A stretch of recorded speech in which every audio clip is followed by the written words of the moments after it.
Chapter 21. It wasn't until the woman finished speaking that everyone in the hall came back to their senses. Everyone raised their heads and looked at the room on the second floor with deep reverence. Everyone could see that the person who could use a sword ray to stop Hua Yunfei and create a crack in the ground was definitely a great expert. The woman's voice sounded very young, as if she was only 17 or 18 years old. Some of the smarter youths immediately guessed that the woman must be a genius disciple of the Sky Pillar sect. Previously, everyone was very puzzled. Didn't the little prince say that the people from the Sky Pillar sect would come tonight? Why hadn't they appeared yet? At this moment, everyone finally came to a realization. It turned out that the people from the Sky Pillar sect had arrived long ago, but they disdained to sit in the hall with them. The entire hall quietened down to the point that one could hear a pin drop. Everyone looked at the second floor with reverence and didn't dare to make any noise. Since they knew that the people from the Sky Pillar sect were on the second floor, who would dare to be rash? Hua Yunfei, who had been injured and spat out blood, got up in a sorry state and glared at Ji Tianqing with incomparable resentment. His heart was filled with monstrous rage and killing intent, but he could only forcefully endure it and didn't even dare to let out a fart. The genius disciple of the Sky Pillar sect had already warned him. If he dared to make a move again, the next sword ray would definitely kill him on the spot. Ling Yunfei's expression was somewhat unsightly as a cold light surged in her eyes. She secretly glanced at Ji Tianqing, then raised her head to look at the second floor, revealing a thoughtful expression. Damn Ji Tianqing. He was clearly about to die under Hua Yunfei's sword, but he was actually saved by the Sky Pillar sect's disciple. What does he have to do with the Sky Pillar sect? Why would that woman save him? She couldn't understand and couldn't see what was so special about Ji Tianqing that was worthy of the Sky Pillar sect's help. However, she thought about it and temporarily suppressed the anger in her heart. There were too many people at the Dragon's Gate banquet. It was indeed inappropriate to let Hua Yunfei kill him in public. However, Hua Yunfei has also tested Ji Tianqing's strength. He has indeed not recovered to the true energy stage, and is at most at the 9th level of the body refinement stage. Since that is the case, once he leaves the Spirit Flame Palace, he will not be able to return to the Ji Mansion alive. The dozens of young talents in the hall didn't dare to open their mouths. The room on the second floor was also silent. No one dared to open their mouths. The atmosphere in the field was somewhat stifling, as if even the air had frozen. At this time, young Prince Ji Ling walked down from the second floor. He had a modest smile on his face and opened his mouth to smooth things over.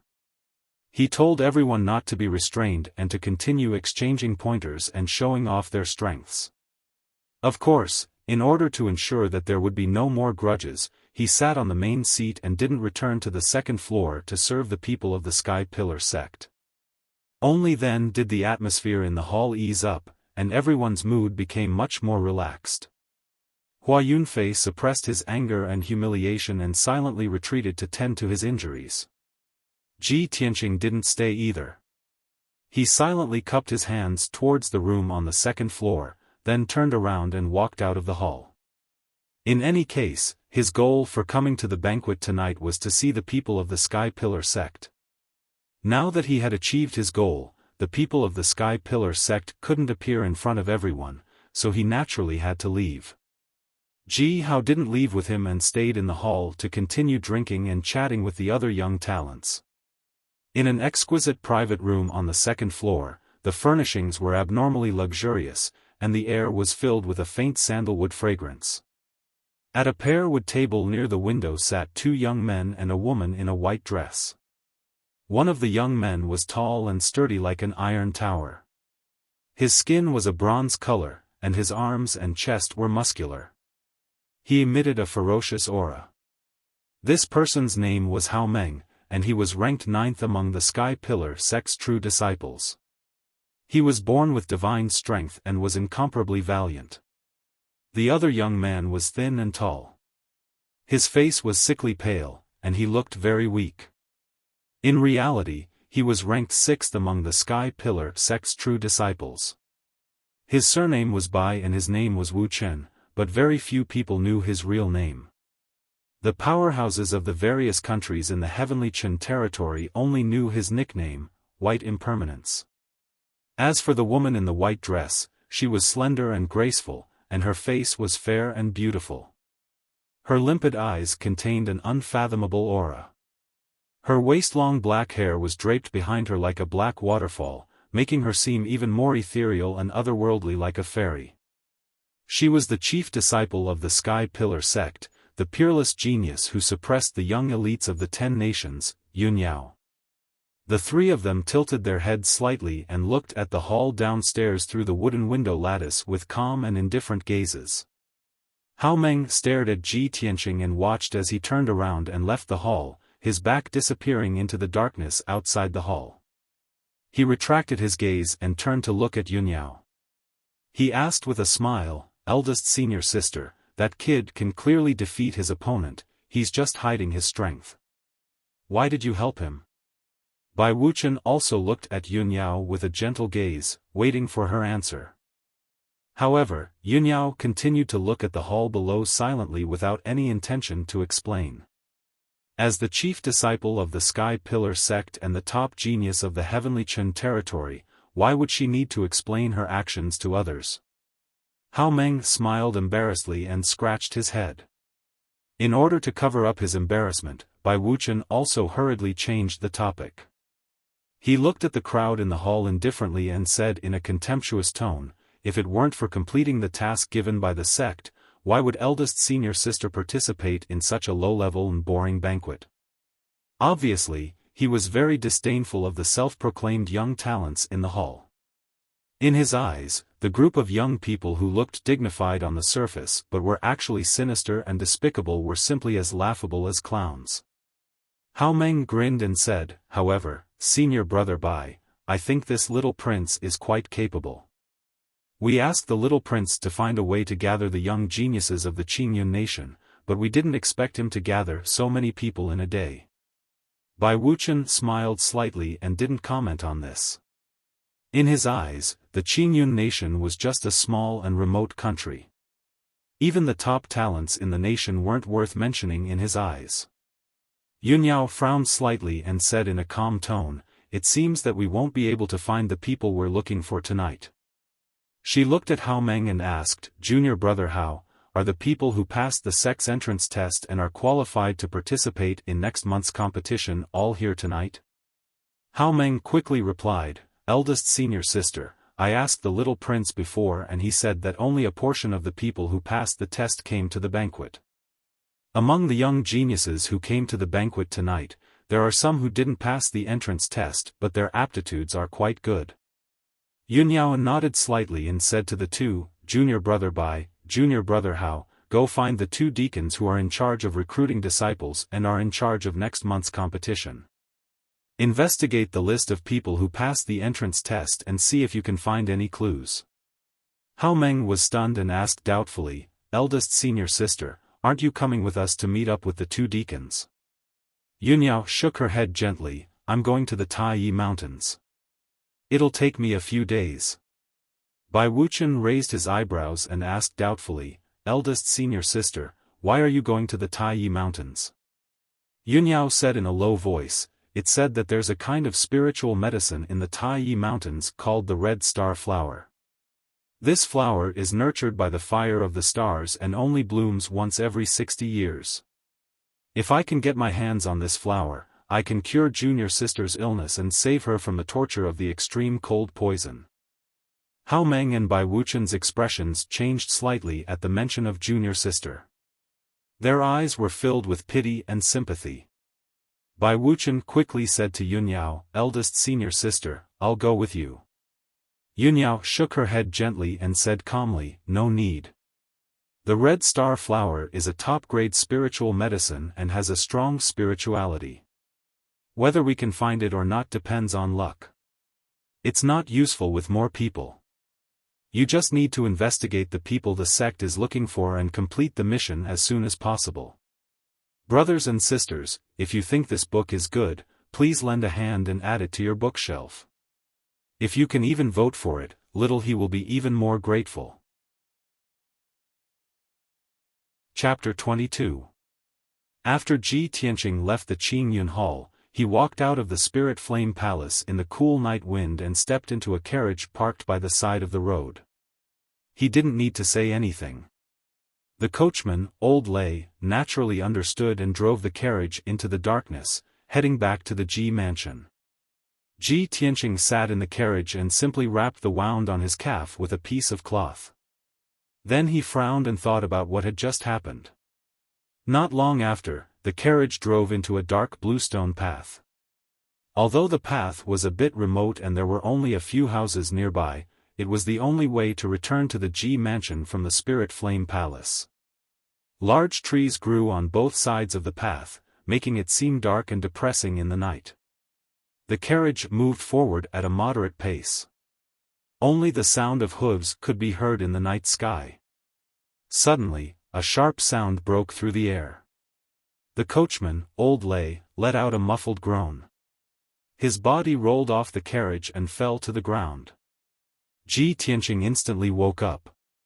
He immediately opened the curtain of the carriage and rushed to the coachman's side. He saw the coachman, Old Lei, lying motionless on the ground. He was already on the verge of death. There was a sharp arrow in his chest. Blood poured out from the wound and dyed his clothes red. Ji Tianqing's face became very gloomy. His eyes flashed with cold killing intent. He knew that there were assassins lying in ambush here. Sure enough, the sound of footsteps could be heard from the path ahead. Two figures wearing black clothes were rushing over. Ji Tianqing made a prompt decision and rushed into the forest beside the path. He madly ran in the direction of the Ji mansion. The dense foliage was pushed aside by him, making a rustling sound. The two vigorous figures rushed over like the wind and chased him into the forest without hesitation. The two people madly ran with murderous intent. The treasured swords in their hands shone with a cold light under the curtain of night. Although Ji Tianqing ran like his life depended on it, his left calf was injured and he couldn't increase his speed. After a few short breaths, the two vigorous figures caught up to him. With a low shout, they launched an attack. Whoosh! Whoosh! The two swords were raised high up in the air, almost simultaneously chopping towards Ji Tianqing's head. The branches and leaves between the two assassins and Ji Tianqing were instantly torn into pieces by the sharp sword qi and scattered in all directions. At the critical moment, Ji Tianqing could only stop in his tracks. He held the blood dragon sword with both hands and turned around to swing it horizontally to block the other party's assassination. Clang! Clang! The three swords clashed fiercely, producing a crisp metallic sound. A powerful impact came from the blood dragon sword, making Ji Tianqing's arms numb. He couldn't help but take a few steps back. He instantly determined that the other party was a true element realm martial artist. Sure enough, when he took a closer look, he discovered that the two assassins' swords were shrouded in a faint layer of true essence. Judging from the red and yellow true essence radiance, the other party should be at the first or second stage of the true essence realm.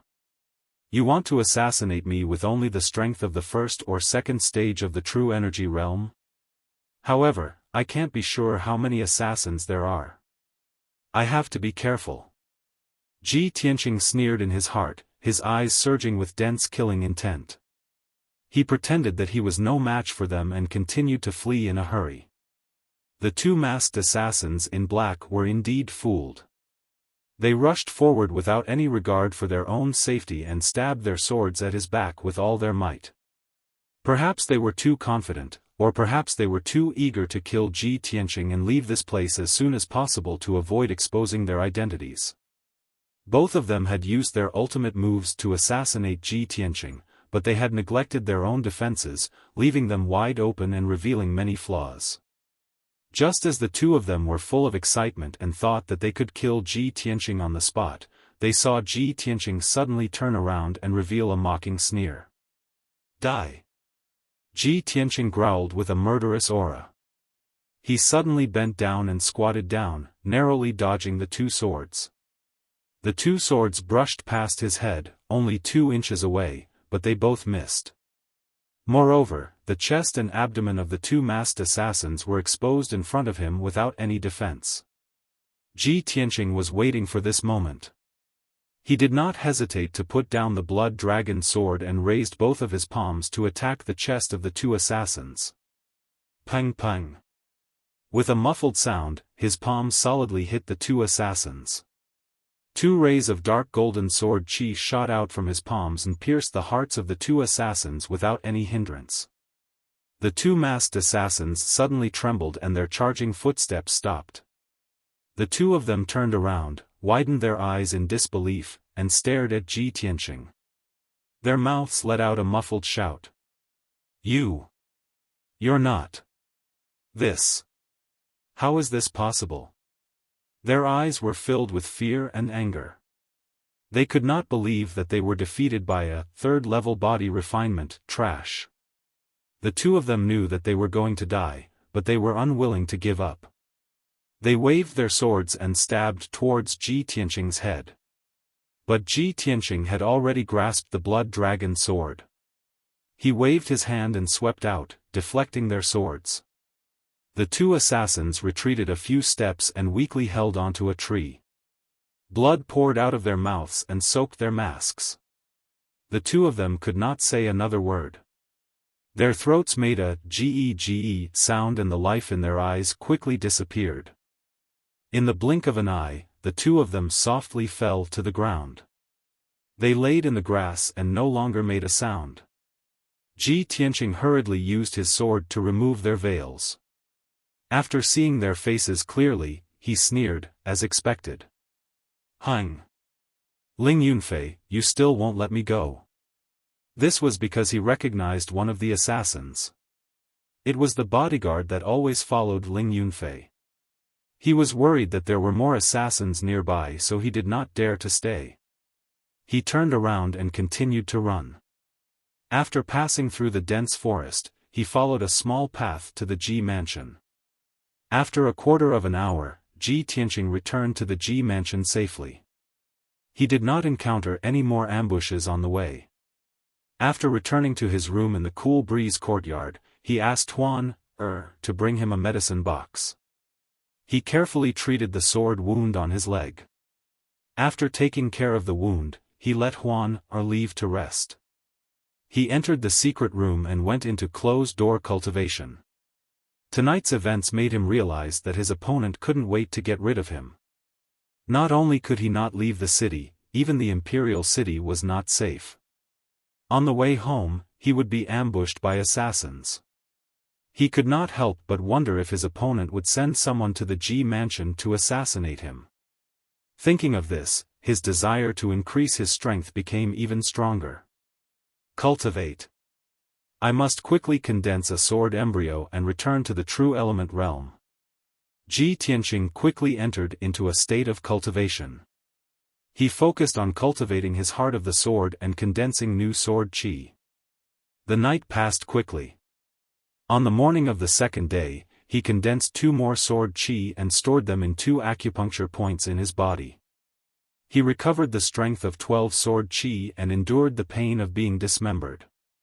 He tried to move the sword chi towards his dantian. The result was obvious. He failed again.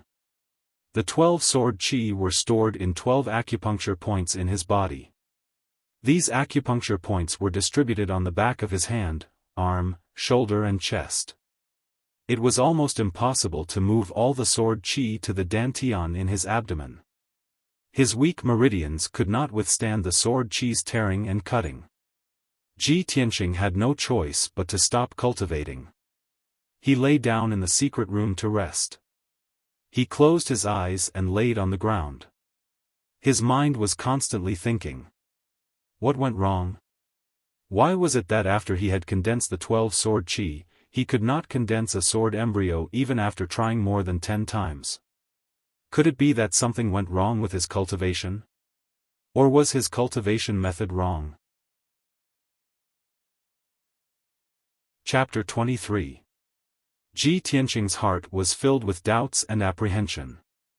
The path of the heart of the sword that he cultivated was a strange and unheard-of cultivation path. Now that he was unable to condense the sword embryo and was stuck in a bottleneck, he would not be able to break through in a short period of time. Moreover, he did not have the cultivation experience of others or his ancestors to learn from. He could only rely on his own comprehension and exploration. This unique path of the heart of the sword was destined to be a bumpy and extremely difficult cultivation path. Ji Tianqing thought for a long time without any clue, so he thought of Kenshin's tomb.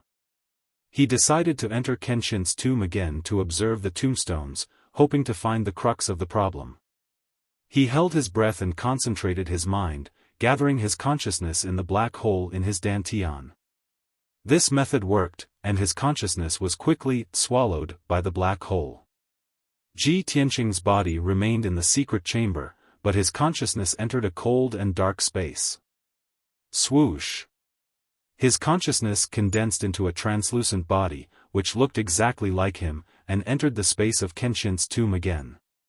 Beneath his feet was still cold and hard soil and sand, and the air was still filled with gray fog, emitting the aura of death. Although this was Ji Tianqing's second time here, he still felt a sense of novelty and awe towards this space. His consciousness floated forward, observing the situation in the wilderness along the way. Unfortunately, the gray fog was very thick, as if it would never dissipate. It blocked his vision, making it impossible for him to see the scene in the distance. Not long after, he came to the black sword tombstone that was as huge as a mountain. The words, "Tomb of Kenshin," on the sword tombstone were still so sharp and intimidating that he did not dare to look at them. The 18 black and cold tombstones still stood quietly on the left and right sides of the sword tombstone. The first time Ji Tianqing came here, he saw the path of the heart of the sword on the 9 tombstones on the left. This time, he paid special attention to the 9 tombstones on the right and observed them for a while. The 9 tombstones on the right also had ancient words engraved on them, but for some reason, the words were hazy and blurry, making it impossible for him to see them clearly. Ji Tianqing guessed that the words on the 9 tombstones must be even more profound and obscure. With his current realm, he couldn't read them. Thus, he withdrew his gaze and walked to the tombstones on the left. He stared at the first tombstone, wanting to study the words on the tombstone again to verify his cultivation method and see if there were any mistakes. However, the tombstone was completely blank. The 100 or so words that had clearly existed before had all disappeared. How could this be? Ji Tianqing was a little dumbfounded. Fortunately, he had already memorized the words on the first 5 tombstones and could recite them backwards. The disappearance of the words on the first tombstone would not affect his cultivation. He quickly looked at the other tombstones. Fortunately, the words on the other tombstones were still clearly visible. Ji Tianqing frowned as he pondered. The words on the first tombstone record the first level of the way of the sword heart, the method to condense sword qi and nurture the sword embryo. Now that I've cultivated 12 flashes of sword qi, I'm only one step away from condensing the sword embryo, but the words on the tombstone have disappeared. Could it be that my cultivation method is not wrong and the reason why the words on the tombstone have disappeared is because I don't need those cultivation chants? Thinking of this, his heart calmed down slightly and he continued to analyze and speculate. If my cultivation method is not wrong, then the problem must be with me. Currently, my biggest difficulty is that I'm unable to transfer the sword qi from the 12 apertures to my dantian. My meridians can't withstand the cutting of the sword qi. If I forcefully transfer the sword qi, it will definitely cut off all the meridians in my body. Then even if I don't die, I will become a cripple and can't even take care of myself. Looks like the crux of the problem is that my meridians aren't strong enough. I must think of a way to strengthen my meridians. Ji Tianqing was once the #1 genius of the Clear Sky Kingdom. He was quick-witted and had rich experience in martial arts cultivation. Even if he cultivated a unique martial art like the path of the sword, he could use his wisdom to understand it thoroughly and analyze the crux of the problem. After figuring out the crux of the problem, he left Kenshin's tomb with peace of mind. Ji Tianqing's consciousness returned to his body. He opened his eyes and sat up. He was thinking about strengthening his meridians and immediately thought of the red meteorite flower. He took out a metal box and opened it. Looking at the dark golden compass inside, he muttered softly. Father said that the red meteorite flower can repair the dantian, strengthen the meridians, replenish the true vitality and greatly increase one's strength. If I can find the red meteorite flower, I can use it to strengthen my meridians and increase my strength. Maybe then I can successfully condense the sword embryo. The red meteorite flower will appear in 6 days. From the Imperial City to Taiyi Mountains, even if I ride the fastest horse, it will take me 2 days. Looks like I should prepare to set off. Ji Tianqing left the secret chamber and returned to his room. It was already noon. After eating lunch, he began to pack his luggage, preparing to set off for Taiyi Mountains early the next morning. At 1:00 in the afternoon, Huan suddenly ran into the room and reported the news to Ji Tianqing. Eldest young master. Princess Cuckoo is here. Ji Tianqing was stunned for a moment, then he revealed a distressed smile. Why is the little princess here? He hid his luggage and walked out of the room. He went to the courtyard to welcome the little princess. Although Ji Ku was a noble princess of the imperial family, she loved to play with Ji Tianqing since she was young. When she had nothing to do, she would sneak out of the imperial palace to play with him. Their relationship had always been very good. That mischievous, lively, and mischievous little princess would often come up with some bizarre ideas. Ji Tianqing didn't know whether to laugh or cry, giving him a headache. Ji Tianqing thought to himself, the little princess came to the Ji residence again today. What kind of trouble will she cause this time? Not long after, the sound of footsteps could be heard from the entrance of the small courtyard. The first thing that entered Ji Tianqing's eyes was a young girl wearing a green silk skirt and golden threaded jade boots. The young girl was about 14 or 15 years old. Her figure was petite and cute. Her fair and tender face still had a bit of baby fat. Her pair of clear and bright eyes were very lively. She wore a fiery red jade bracelet on her fair, jade-like wrist. Her shoulder-length hair was combed into dozens of small braids. She looked exceptionally cute. Without a doubt, this was the emperor's most beloved little princess, Ji Ku. Just the little princess alone was enough to give Ji Tianqing a headache. However, he didn't expect that there would be more than 10 people following behind the little princess. Among the 10 people, there were 6 middle-aged men with dignified looks and extraordinary bearings. There was also a white-haired old man with a dignified aura and a sage-like demeanor. In addition, there were 8 imperial bodyguards wearing the imperial guard's armor following behind the crowd. They were actually carrying 4 heavy chests. Ji Tianqing, I've come to visit you. The little princess greeted Ji Tianqing with a smile while directing the 8 imperial bodyguards to carry the 4 large chests into Ji Tianqing's room. Chapter 24. Ji Tianqing couldn't help but frown as he watched the 8 imperial bodyguards carry the 4 chests into the room. He revealed a bitter smile. Little princess, what are you trying to do? The little princess, Ji Ku, immediately pouted and said in a reproachful tone, Brother Tianqing, do you not welcome me? Humph. What a waste of my painstaking efforts to specially bring gifts to see you. Ji Tianqing hurriedly waved his hands, no, how could I not welcome the little princess' visit? After he finished speaking, he looked at the 7 people behind the little princess and asked in confusion, Cuckoo, these people are? Of course they are this princess's gifts to you. The little princess raised her small face to look at him, revealing a sincere smile.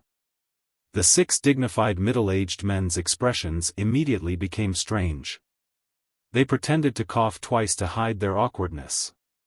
The little princess came back to her senses and hurriedly explained, "Big brother Tianqing, I came to see you once when you were injured. Unfortunately, you were unconscious. Later, I heard about your situation and wanted to come see you again, but I didn't have the chance to leave the palace.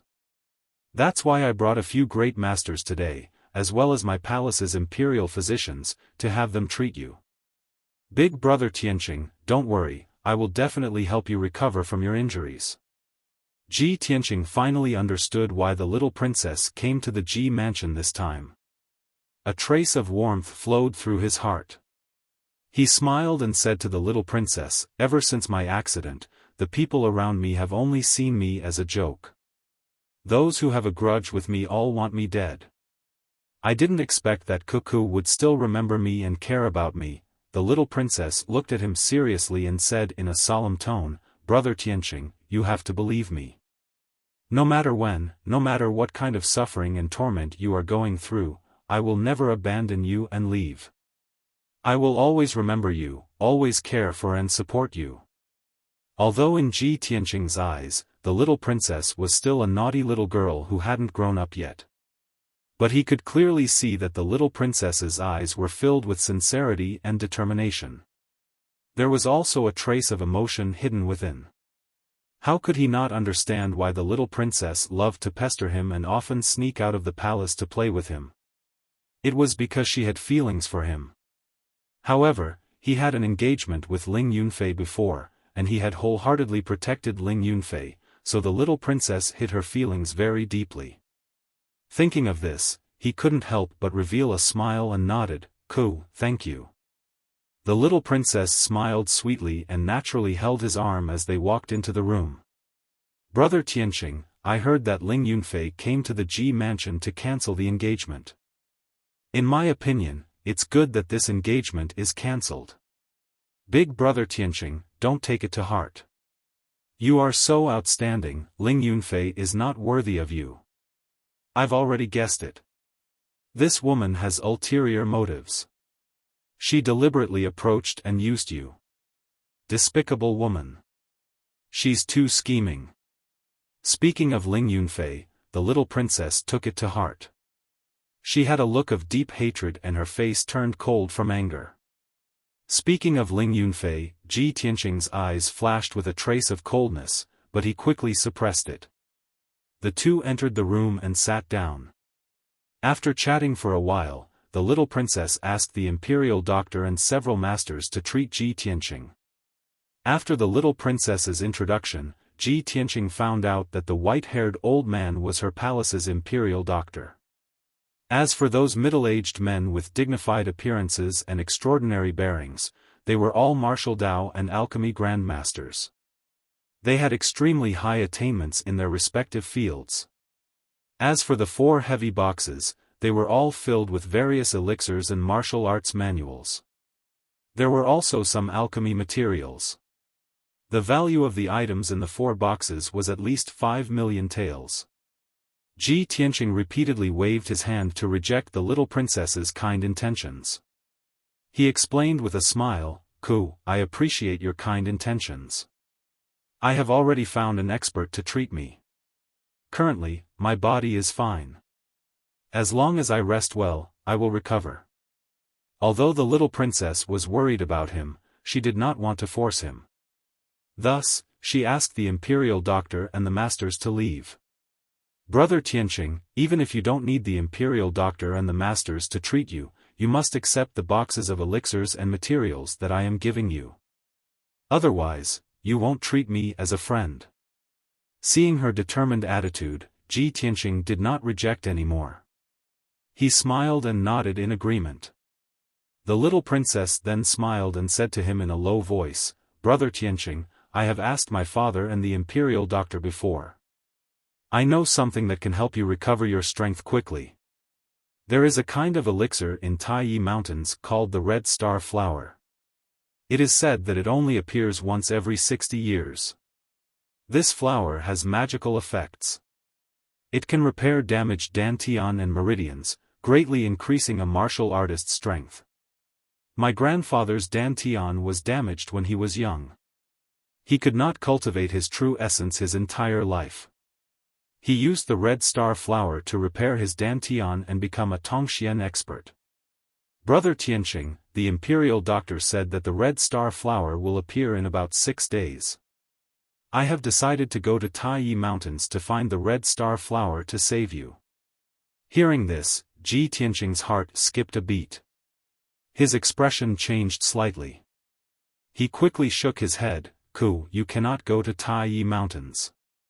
That is the famous forest of death in Yunzhou. Taiyi Mountains is dangerous. There are countless ferocious beasts and powerful demonic beasts. If you are not careful, you will lose your life. Moreover, the red star flower is about to appear. Many factions will definitely take action. When the time comes, many experts will gather and it will be even more dangerous." The little princess smiled and said, "Brother Tianqing, don't worry. I will bring the imperial experts to protect me. You, on the other hand, have fallen to the body refining realm after you were severely injured. You must not go to Taiyi Mountains. Stay in the Ji mansion and recuperate. I will definitely find the red star flower to save you. You can stay at home and wait for my good news." Ji Tianqing was full of worry. He tried to persuade the little princess. However, the little princess had already made up her mind. She had clearly made her plans and preparations. Her attitude was very firm. After discussing this matter, the little princess comforted him with a concerned tone. She gave him a few words of advice before leaving. After sending the little princess off, Ji Tianqing returned to his room. Looking at the 4 large chests filled with medicinal pills and materials, the corners of his mouth revealed a bitter smile. This little princess has really put in a lot of effort for me. She is going to Taiyi Mountains rashly. I only hope that she will not encounter any danger. Although I am going to Taiyi Mountains as well, I must keep this a secret. I cannot tell anyone." After a while, Ji Tianqing moved the 4 big boxes filled with elixirs and ingredients into the secret underground room. He opened the boxes to take a look. There were many martial arts manuals and ingredients inside, as well as dozens of small white jade bottles filled with elixirs. It was a pity that most of the elixirs were for healing and increasing one's power. There were no elixirs that could strengthen one's meridians. When night fell, Ji Tianqing left the secret room and returned to his room to rest. After a night of recuperation, early the next morning, he carried a bag and quietly left the Ji mansion. He rushed to Taiyi Mountains. Chapter 25. After leaving the imperial city, Ji Tianqing rode his horse and sped towards the west. From the imperial city to Yunzhou's Taiyi Mountains, he had to cross Qingzhou, which was a total of 2,000 miles. Even if Ji Tianqing rode his frost snow wind chaser, which could travel 800 miles in a day, it would still take him 2.5 days to arrive. This time, he was going to Taiyi Mountains to search for the red meteorite flower. For safety reasons, he was especially careful. Other than his father, Ji Chongkong, and himself, there was no third person who knew about it. To hide his identity, Ji Tianqing wore a black iron mask and a large black cloak. He sped along the official road to Yunzhou and met many caravans along the way. However, most people would give him a few more glances out of curiosity. However, in Qingyun country where martial arts were prevalent, it was not uncommon to wear a mask or veil to hide one's identity. On the second evening, he finally entered Yunzhou and found an inn to stay in. At this time, he was still 300 miles away from Taiyi Mountains. There were still 4 days before the red meteorite flower appeared. On the third afternoon, Ji Tianqing finally arrived at Taiyi Mountains. He entered a small town at the entrance of the mountains, Taiyi Town. His journey was peaceful and he did not meet any obstacles. However, he was still tired after traveling for 2.5 days. He urgently needed to rest. After entering Taiyi Town, he looked for an inn to stay in. However, the town was located in a remote area.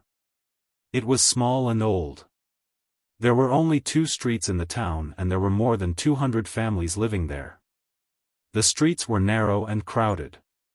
Ji Tianqing searched the entire town and only saw one inn. This Lai Fu Inn was built with red bricks and green tiles. It was one of the largest buildings in the town. After all, the inn had a 3-story building and a spacious courtyard. Usually, there were not many people in the town. There were only a few vendors and shops. The inn's entrance was even more deserted. However, when Ji Tianqing walked to the entrance of the Lai Fu Inn, he saw 3 tables of people eating and drinking in a boorish manner. Those people were travel-worn like him, and all of them carried swords and sabers. Their movements revealed a faint murderous aura. Obviously, they were all martial artists who had traveled the Jianghu. Ji Tianqing pondered for a moment and guessed the purpose of these cultivators. They were most likely here for the red star flower in the Taiyi mountain range. At this time, a servant in green with a cloth towel draped over his shoulders ran out of the hall and asked him with a smile if he wanted to stay in the inn. Ji Tianqing asked for one of the best rooms, then walked into the hall without making a sound. The manservant shouted towards the main hall, then led the frost and snow-chasing wind horse into the backyard from the side to feed the horse.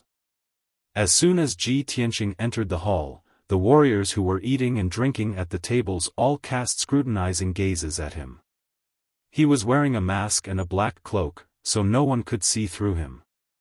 Those martial artists quickly withdrew their gazes and continued to eat and drink with their heads lowered. The hall was very quiet, and the atmosphere seemed to be somewhat oppressive. Ji Tianqing took out 20 taels of silver and gave it to the innkeeper. He asked the innkeeper to prepare a few dishes before he went upstairs. The 2nd and 3rd floors of the inn were the rooms for accommodation. The best room he asked for was on the 3rd floor, close to the left wall of the backyard. There was a large pagoda tree that was more than 20 feet tall near the window. Ji Tianqing took off his mask and began to eat after the manservant delivered the food. After eating, he took a hot bath and sat on the bed to rest. He silently thought about his next plan. There are still 3 days before the red star flower appears. It's not suitable to enter the Taiyi mountain range today or tomorrow. The red star flower hasn't bloomed yet. It's too early to find it. It's even more dangerous. After thinking for a while, he decided to rest in the Lai Fu Inn for 2 days. He would enter the mountain the day before the red star flower bloomed. Unknowingly, a few hours had passed. Soon, night fell. During this time, a few more groups of people entered the Lai Fu Inn, making the inn more and more lively. Ji Tianqing stayed in the room and didn't show his face. He even asked the manservant to deliver the food to his room. By the evening of the 2nd day, the rooms in the inn were almost full. The martial artists coming and going were talking and laughing loudly. They were shouting and yelling, causing the hall and backyard to be filled with a hubbub of voices. It was very noisy. Ji Tianqing stayed in the room for too long and felt a little stuffy. He went downstairs for a walk. He was still wearing his black cloak and mask. When he walked into the backyard, he saw a few tables in the courtyard. Beside each table sat 2 or 3 martial artists with powerful auras. They were all holding swords and sabers in their hands and were shouting loudly. The Bloodblade Hunter team is recruiting members. Our Bloodblade Hunter team has been hunting demonic beasts in various big mountain ranges all year round. We have rich experience in exploring. The Assassin team is recruiting members. Anyone who has reached the True Element realm can join this team. We will explore the Taiyi mountain range together and search for the red star flower. Brave warriors! Come to our brave team. We are the famous adventurer team in the Cloud region. Ji Tianqing glanced at the martial artists in the adventurer team. He couldn't help but sneer. Humph! These people are really laughable. Everyone wants to take the treasures of heaven and earth for themselves. If people who don't know each other form a team, so what if they find the red star flower? Won't they still have to fight each other in the end? He had no interest in these adventurer teams. Just as he was about to turn and leave the backyard, he was stopped by a tall and sturdy youth. The tall and sturdy youth wore brown leather armor and held a treasured saber in his hand. He grinned and said, "Brother, join our brave team. If you act alone, I'm afraid you will die under the claws of demonic beasts before you find the red star flower.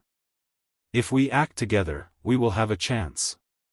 Ji Tianqing calmly dodged to the side and said in a low and hoarse voice, "No need." The tall and sturdy youth looked at his back and muttered with some regret, "Could it be another expert? Experts all like to act alone. There are too many people looking for the red star flower this time. There are also many experts. I'm afraid it will be hard to find it." Ji Tianqing left the backyard and walked into the hall. At this time, the hall was already packed with people. There were a total of 12 tables of guests. Many martial artists were eating and drinking around the tables. They kept bringing out jar after jar of good wine. The sound of wine cups and bowls clinking against each other was endless. Ji Tianqing walked slowly through the hall. He listened carefully and realized that these martial artists came from all over the world. They had accents from all over the place. Moreover, many of them only got to know each other after coming to the Laifu Inn. They either formed a small team with the same goal or acted as a go-between to do business. All in all, the Laifu Inn had never been so lively before. The hundreds of martial artists who gathered in the inn were from all walks of life. The big and small forces were tangled and complicated. However, everyone had the same goal. That was the red star flower in the Taiyi mountain range. Chapter 26. After returning to his room on the third floor, Ji Tianqing took off his mask. His expression was solemn and his heart was heavy. He had expected that when the red star flower bloomed, many forces would rush to the Taiyi mountain range to snatch it. However, he did not expect that there would be hundreds of martial artists gathered in an inn in Taiyi town. These martial artists were basically at the true energy realm, and there were even a few experts at the 7th level of the true energy realm. There were a few martial artists at the body refining realm, but they were all here to join in the fun and had no hope of snatching the red star flower. To Ji Tianqing, the martial artists in this inn were all potential competitors or enemies. There were already so many martial artists staying in the inn. How many forces and martial artists were not staying in the inn and were hiding in the dark? When he thought of this, Ji Tianqing felt his heart grow heavier. When night fell, he sat cross-legged on his bed to cultivate after dinner and continued to condense the sword qi. Although the number of sword qi had reached the limit, he absorbed the qi of heaven and earth to make each sword qi more condensed and powerful. By the time he had condensed and strengthened all 12 sword qi, 6 hours had passed. In the middle of the night, the Laifu Inn fell into silence. Most of the guests had already gone to bed. Only the main hall was still lit. After Ji Tianqing finished cultivating, he walked to the window and was about to close it and sleep. However, from the corner of his eye, he suddenly caught sight of 2 silhouettes in the corner of the backyard. They were silently creeping about. The 2 martial artists were dressed in black and seemed to be wearing masks. Their movements were very cautious and did not make any sound. Although the night was dark, Ji Tianqing could vaguely see that the 2 men were carrying a big box and creeping to the back door. The 2 men quietly opened the back door and carried the box out. Ji Tianqing frowned and vaguely felt that something was wrong. He subconsciously went out of the room and crept silently toward the back door of the courtyard. He was wearing a black cloak and a mask. He was not afraid of being discovered in the night. When he reached the back door, he saw the 2 cultivators carrying the box and entering an alley along the courtyard wall. In order to avoid being discovered by the other party, he did not dare to get too close. A moment later, two masked warriors carried the box into the depths of the alley, and carried it into a pitch-black room. Then, the two of them withdrew and quietly returned to the Fortune Inn. Ji Tianqing hid in a dark corner of the alley, holding his breath and not making a sound. After the two cultivators left, he entered the pitch-black room. The room seemed to have been uninhabited for many years. It was filled with a decaying smell. There were cobwebs everywhere, and the floor was covered with dust and debris. Ji Tianqing searched in the dark for a while before he found the big box in a pile of firewood in the corner. He tried to lift it, but the weight of the box was very heavy, as if it was filled with steel or stone. Puzzled, he took out a match and lit it, using the weak light to check the box. With just a glance, he frowned, and his eyes were filled with doubt. The iron box was locked, and the lock was a palm-sized gear. It needed to be rotated to the correct position to open it. Ji Tianqing was very familiar with this kind of box. Because the Ji family's forging workshop used this kind of box to store weapons and equipment. He tried to rotate the black gear, and twisted it to the correct position. The lock opened with a "pada" sound. Ji Tianqing opened the box to take a look. Inside the box, there were more than 20 treasured swords with scabbards made of mermaid skin. Mermaids were high-level vicious beasts in the sea. The Ji family's forging workshop would only use this kind of scabbards for profound-grade treasured swords. Ji Tianqing casually picked up a treasured sword, and examined the sword hilt. He saw the word Ji engraved on the sword hilt. His face became even gloomier, and the doubt in his eyes became even stronger. He looked at the patterns on the sword's blade. The thorny flower pattern made him immediately conclude that this profound-grade treasured sword came from the Profound Sword Workshop in the eastern suburbs of the Imperial City. It really is a treasured sword forged by my Ji family. These 24 profound-grade treasured swords are worth more than 1,000,000 taels. Why would they appear here? Isn't the Profound Sword Workshop in the eastern suburbs under second uncle's control? Ji Tianqing's heart was filled with doubt. He felt that this matter was a little fishy. In order not to be discovered, he put the treasured swords back into the box, and locked the lock again. Then he extinguished the torch, and quietly returned to the Laifu Inn. However, when he returned to the Laifu Inn, there were endless quarrels and curses coming from the main hall. When Ji Tianqing walked into the main hall, he saw two figures fighting fiercely, and the clanging sound of swords clashing could be heard. He understood after hearing a few words. It turned out that the inn was full, and there was only one room left. Two groups of people just happened to arrive at the inn at the same time, so they quarreled over that room. One of the groups was 3 youths from the imperial city of Green Cloud. The 3 of them were dressed gorgeously and had a noble aura. Naturally, they were proud and arrogant, and when they spoke, they were overbearing. The other group of 4 came from the valiant barbarian state. They were all dressed in beast-skin clothes, and all of them had full beards and braids. Their arms and chests were full of tattoos. The leader of the 4 had a fiery temper. He did not care if the other party was a noble from the imperial city, and just a few words would cause a fight. The quarrel and fighting between the two sides woke up more than 10 guests, and they all ran to the main hall to watch the show.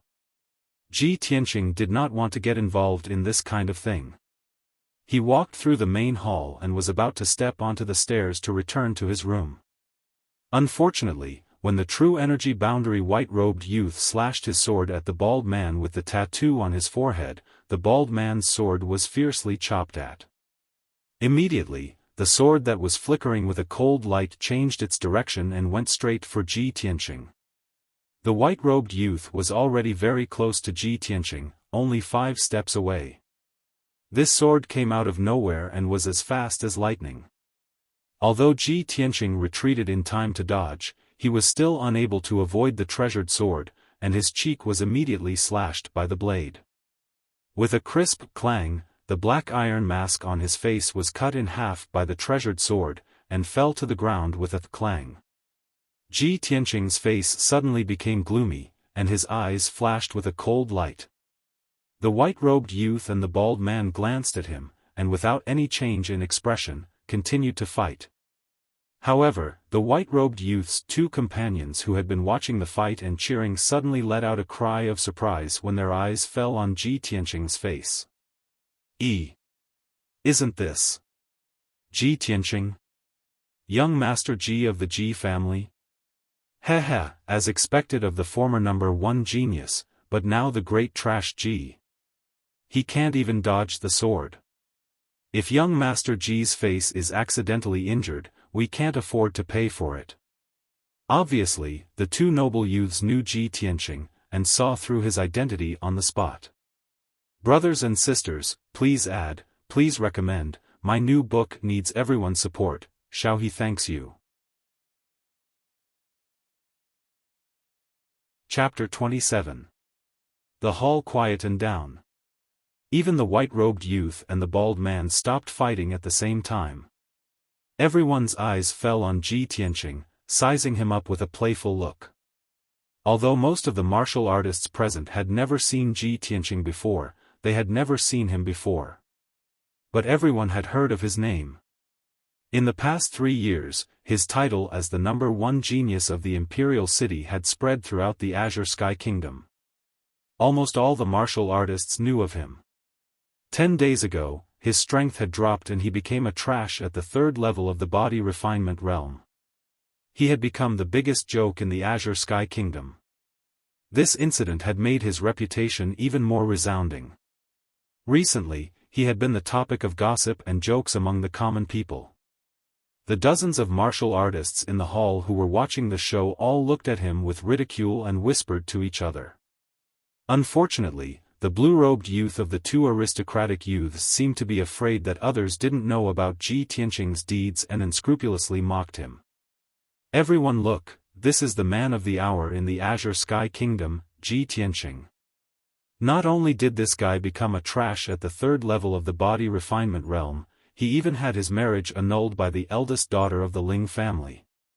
The funniest thing is that this guy doesn't even dare to let out a fart. What a coward. Saying this, he even gave Ji Tianqing a disdainful sneer.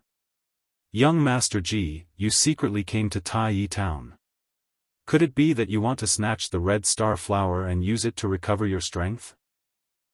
You're really delusional and indulging in wild fantasies. Before the blue-robed youth could finish his words, everyone suddenly felt the temperature in the hall drop by a few degrees. Swish! Ji Tianqing's figure flashed and rushed in front of the blue-robed youth. With a clang, he pulled out the blood dragon sword and stabbed towards his chest. The blue-robed youth turned pale with fright and subconsciously retreated to dodge. He didn't expect that the 3rd level of the body refinement realm Ji Tianqing would dare to attack him. He had the strength of the 1st level of the true element realm. If not, he wouldn't dare to mock Ji Tianqing so unscrupulously. However, Ji Tianqing's sword was too fast. It was so fast that he couldn't dodge it at all. He was about to be stabbed in the chest by the blood dragon sword and die on the spot. He let out a terrified scream. Save me! The blood dragon sword suddenly changed from a stab to a slap and slapped on his face. The incomparably powerful force caused him to stagger, and he fell to the ground with a plop. He only felt dizzy, and his head was as heavy as paste. He struggled a few times but couldn't get up. A burning pain came from his cheek. He subconsciously reached out to touch his cheek, only to find that half of his face was swollen like a steamed bun, and blood was dripping from the corner of his mouth. At this moment, Ji Tianqing arrived in front of him and placed the blood dragon sword on his neck. Ji Tianqing looked down at him condescendingly. His entire body was filled with cold killing intent, and the corners of his mouth curled up into a disdainful sneer. If you say I'm trash, then what are you? The blue-robed young man was so embarrassed that he wanted to die. His face turned red, but he couldn't say a word. The hall was silent. Everyone stared at Ji Tianqing and the blue-robed young man in disbelief. No one dared to believe that Ji Tianqing, who was rumored to be trash in the body refinement realm, could defeat the blue-robed young man in one move. This was simply unbelievable. Could it be that the news from the imperial city was fake? Or could it be that Ji Tianqing's strength had already recovered? The expressions of many cultivators became complicated as they secretly speculated in their hearts. The blue-robed young man's two companions were also shocked by Ji Tianqing's aura. They stood rooted to the ground with stiff expressions and didn't dare to act rashly. Trash. Ji Tianqing glanced at the blue-robed young man in disdain. He put away the blood dragon sword and turned to leave. Everyone in the hall looked at his back, but no one dared to stop him. The blue-robed young man was humiliated to the extreme. He was so angry that he trembled and almost vomited blood. After Ji Tianqing returned to his room, he didn't feel sleepy at all. What happened in the hall was just a small interlude. He didn't take it to heart. He sat quietly by the window, secretly monitoring the dark backyard. 4 hours passed, but there was still no movement in the backyard. It was close to dawn. The darkness before dawn was the time when people were the most sleepy and relaxed. Ji Tianqing's mind was also a little tired. He thought to himself, will those people not appear tonight? At this moment, he suddenly saw the two black figures appear again. They were silently creeping towards the back door. He was immediately full of energy. He quietly crept into the backyard and followed the two black figures out of the back door. After a while, the two black figures entered the small alley and carried the big box out of the shabby room. The two clearly had good strength. They carried the big box and easily climbed over the high wall at the end of the alley. They silently rushed out of Tai Town. Ji Tianqing quickly followed them. He kept a distance of 30 meters from the two black figures. He quietly rushed towards the east of the town. The east of Tai Town was a low-lying mountain range. There was a large river at the foot of the mountain. It flowed towards the hanging cloud city. After a quarter of an hour, dawn arrived. A trace of white appeared on the horizon. The two black figures had already rushed out of Tai Town. They entered the mountain range on the east side of the town and rushed towards the depths of the mountain range. Ji Tianqing followed the two black figures into the mountain. He followed them for a distance of 10 miles.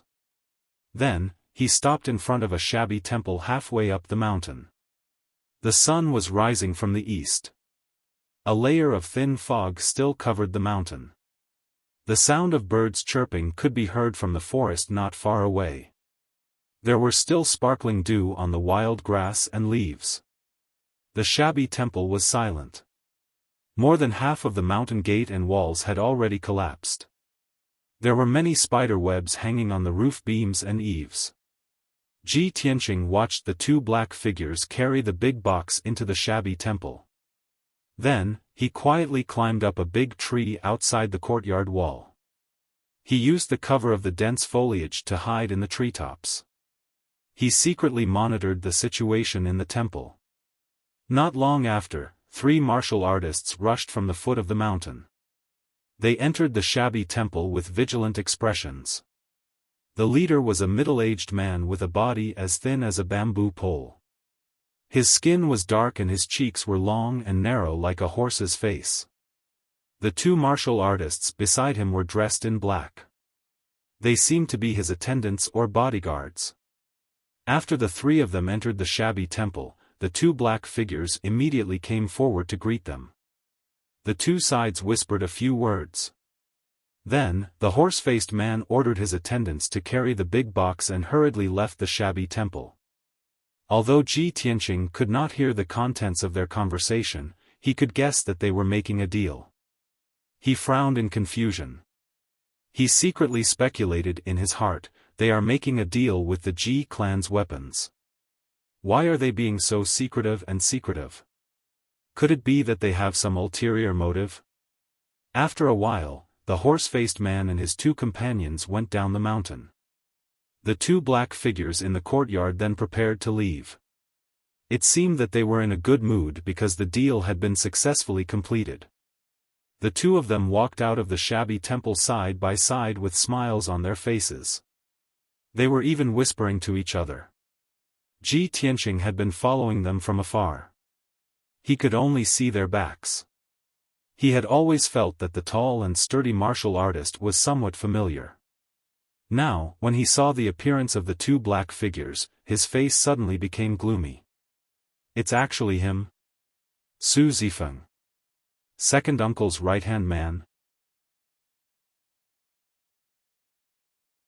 Chapter 28. Su Zifeng was a capable subordinate of the Ji family's second elder. He was deeply trusted and valued by the second elder and had always been in charge of the workshop in the eastern suburbs. In the past, he had entered the Ji mansion many times to report the situation of the workshop to the second elder. Ji Tianqing was no stranger to Su Zifeng. In his impression, this person was shrewd and capable. He handled matters steadily and saw the big picture. He was indeed worthy of an important position.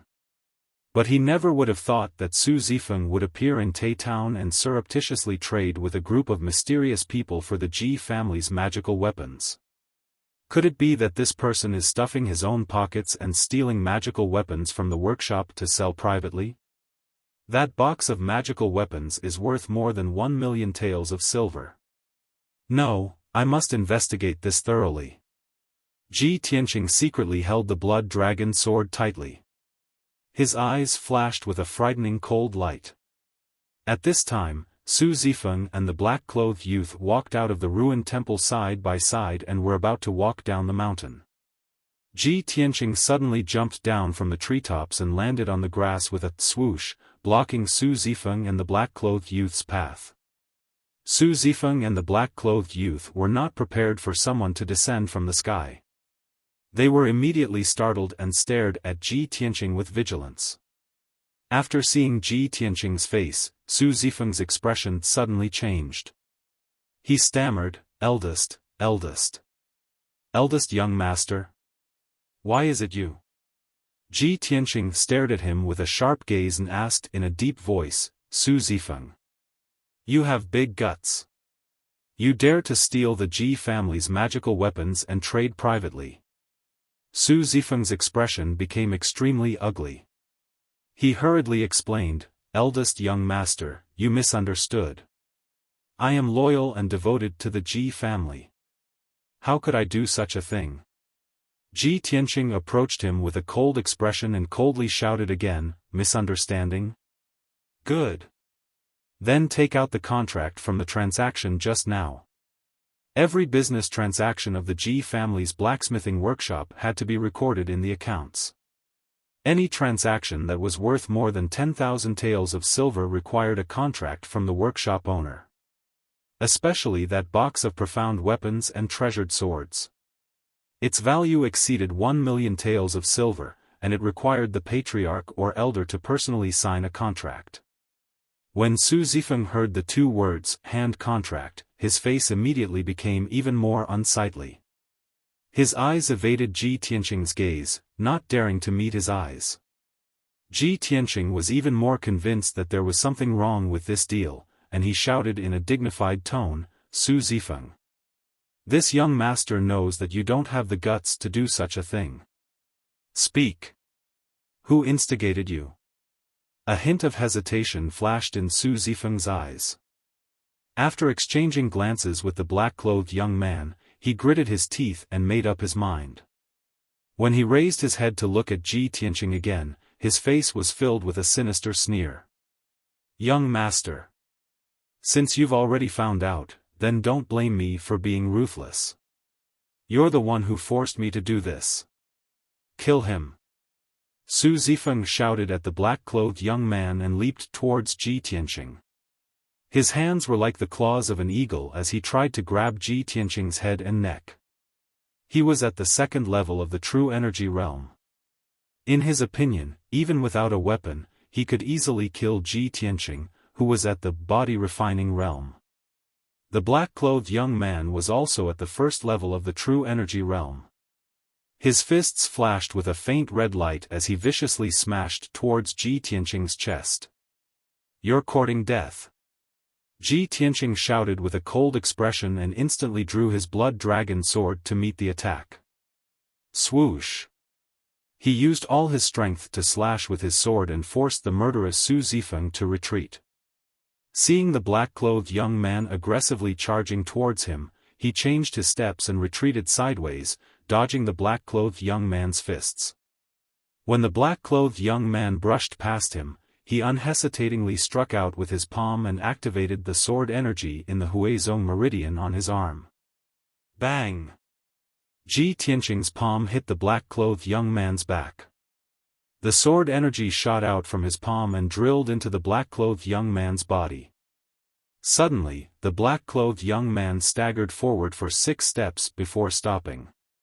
When he turned around and wanted to pounce on He Wuhan, his face was already pale. Blood dripped from the corner of his mouth and his strength was quickly dissipating. You. The black-clothed young man glared at Ji Tianqing with an expression of disbelief, but he could not say a word. His body swayed as he moved his feet. Unable to support himself any longer, he fell to the grass with a plop and gradually died. Su Zifeng saw with his own eyes that the black-clothed young man was killed by Ji Tianqing with a single palm strike. His face was full of surprise and the speed of his fists slowed down a bit. Taking advantage of this opportunity, Ji Tianqing repeatedly waved his blood dragon sword, thrusting a few sword lights at him, aiming at his face, throat, and chest. Su Zifeng was forced into a fluster and could only retreat to dodge. After 7 moves, he revealed a flaw in his panic and was immediately stabbed in the shoulder by Ji Tianqing. The indestructible blood dragon sword directly pierced a bloody hole in his shoulder, revealing his white shoulder bone. Su Zifeng let out a mournful scream. His face was pale and his forehead was covered in cold sweat. Although he did not dare to believe it, he had to accept the fact that Ji Tianqing's strength was definitely not the rumored body refining stage. It was very likely that he had recovered to the true element stage. Thinking of this, Su Zifeng no longer had a trace of fighting spirit. He jumped back 2 feet and fled down the mountain while holding his shoulder. But before he could escape 10 feet, Ji Tianqing caught up with him. "Where do you think you're going?"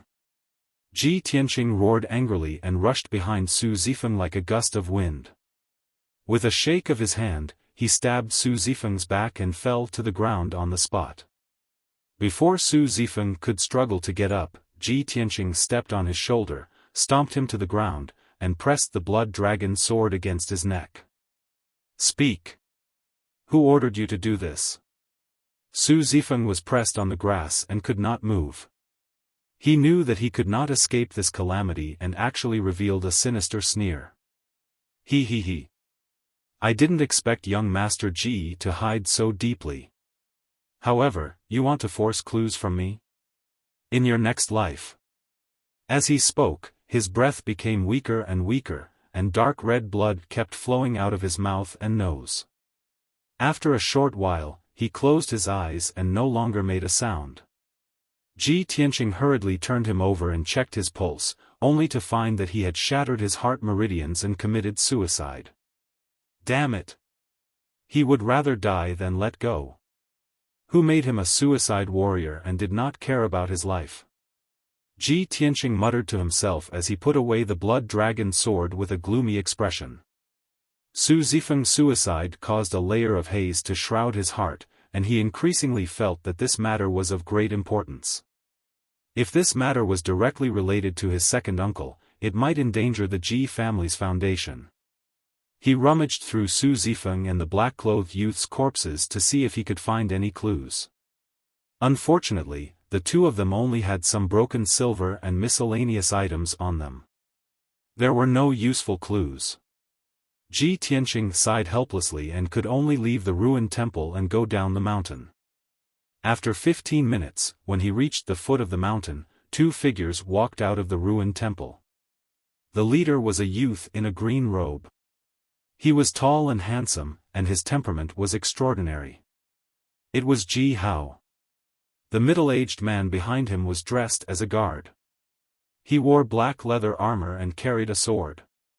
The middle-aged man glanced at the two corpses not far away and said with a gloomy expression, "Young Master Hao, this matter has been discovered by young Master Ji. What should we do? Should we?" As he spoke, he made a throat-slitting gesture. Ji Hao frowned and said with a gloomy expression, "If we make a move, no matter how covert it is, there will be traces left behind. It is far better to kill with a borrowed knife. This is Yunzhou, the Gu family's territory. Although Yunzhou provincial governor Gu Shiji is far away in the imperial city, I remember that Gu Hao's birth mother lives in Hanging Cloud City, 100 miles away. Let the Gu family know that Ji Tianqing has come to Tai Town and wants to enter the mountain to find the red star flower. I believe that Gu Hao's mother will not let go of this opportunity to avenge her son.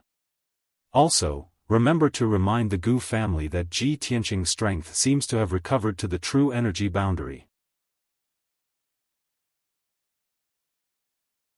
Chapter 29. When Ji Tianqing returned to the Laifu Inn, all the guests were still asleep. Only the shopkeeper and servants were busy. He returned to his room and sat cross-legged on the bed to cultivate. He had used up a strand of sword qi to kill Su Zifeng's companion, so he had to replenish it as soon as possible. As for Su Zifeng's private trade, he had decided to investigate and find out who the mastermind was. He had a strong premonition that this matter was related to his second uncle. However, he was in Tai Town and could not investigate this matter. He could only return to the imperial city and make further plans. After a while, he entered a state of cultivation and absorbed the qi of heaven and earth to condense sword qi. Time passed quickly, and when it was noon, the inn became lively again. There was a hubbub of voices, and it was clamorous and noisy. Ji Tianqing cultivated all the way until dusk. Not only did he condense another strand of sword qi, but he also cultivated the 12 strands of sword qi to be more solid and powerful. After dinner, he went to bed early to rest. However, in the latter half of the night, when he was sleeping soundly, he suddenly heard a "kacha" sound from outside the window. He immediately woke up and subconsciously reached for the blood dragon sword beside the bed. When he held the blood dragon sword and opened his eyes, he saw that the window was wide open. A black figure jumped up from the treetops outside the window and landed in the room. He rolled on the ground and pounced toward the bed. This person's movements were very agile and vigorous. His speed was extremely fast. He held a treasured sword in his hand that was emitting cold light in all directions and fiercely stabbed towards Ji Tianqing. Moreover, his palm and sword were shining with a faint yellow true essence light. He was obviously a true element boundary martial artist. This sword was fast and ruthless. If Ji Tianqing was still asleep, he would have been stabbed to death on the spot. At this critical moment, Ji Tianqing did not have time to think. He subconsciously waved the blood dragon sword to block. Clang! There was a sound of metal colliding. The blood dragon sword blocked the opponent's attack but was shaken by the huge force. Ji Tianqing was also pushed back by the huge force and almost hit the wall of the bed. He rolled to the bottom of the bed and swung his sword at the assassin.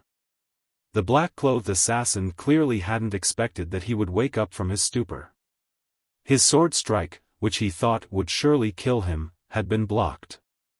He couldn't help but let out a soft cry of surprise. Seeing the blood dragon sword slashing towards him, his body curled up strangely. After dodging the blood dragon sword, he charged towards Ji Tianqing. Ji Tianqing was enveloped by the 3 sword lights. He felt a chill run down his spine. He instantly determined that the assassin's strength was at least at the 3rd level of the true energy realm, and he was no match for him. At this critical moment, he could only wave his sword with all his might to block the attack. Ding ding dang dang dang, sounds of collision rang out again. He was once again forced back 5 steps and knocked over a vase that was half a man's height. The vase was smashed into smithereens, and the sound of shattering spread throughout the inn, waking up many guests. Taking advantage of Ji Tianqing's unsteady footsteps, the assassin in black was overjoyed and pounced over, brandishing his sword to stab Ji Tianqing's throat. In a moment of desperation, Ji Tianqing subconsciously struck out a palm at the black-clothed assassin, releasing a streak of sword qi. Swish! The two of them were too close, and the black-clothed assassin was caught off guard. His left eye was pierced by the sword qi. Ah! The black-clothed assassin let out a blood-curdling scream. He immediately withdrew his sword and retreated 2 steps. He covered his bloody eyes with his hands, and his entire body trembled in pain. Ji Tianqing thought to himself, good chance. He immediately counterattacked, and once again struck out a palm at the black-clothed assassin's chest, releasing another streak of sword qi. Even though the black-clothed assassin was blind in one eye, his strength was indeed powerful. At this critical moment, he was still able to maintain his calm, and brandished his sword with all his might, releasing 2 streaks of dazzling sword qi. Dang! Ji Tianqing's sword qi was shattered by the treasured sword. Bastard, go to hell! The black-clothed assassin angrily roared.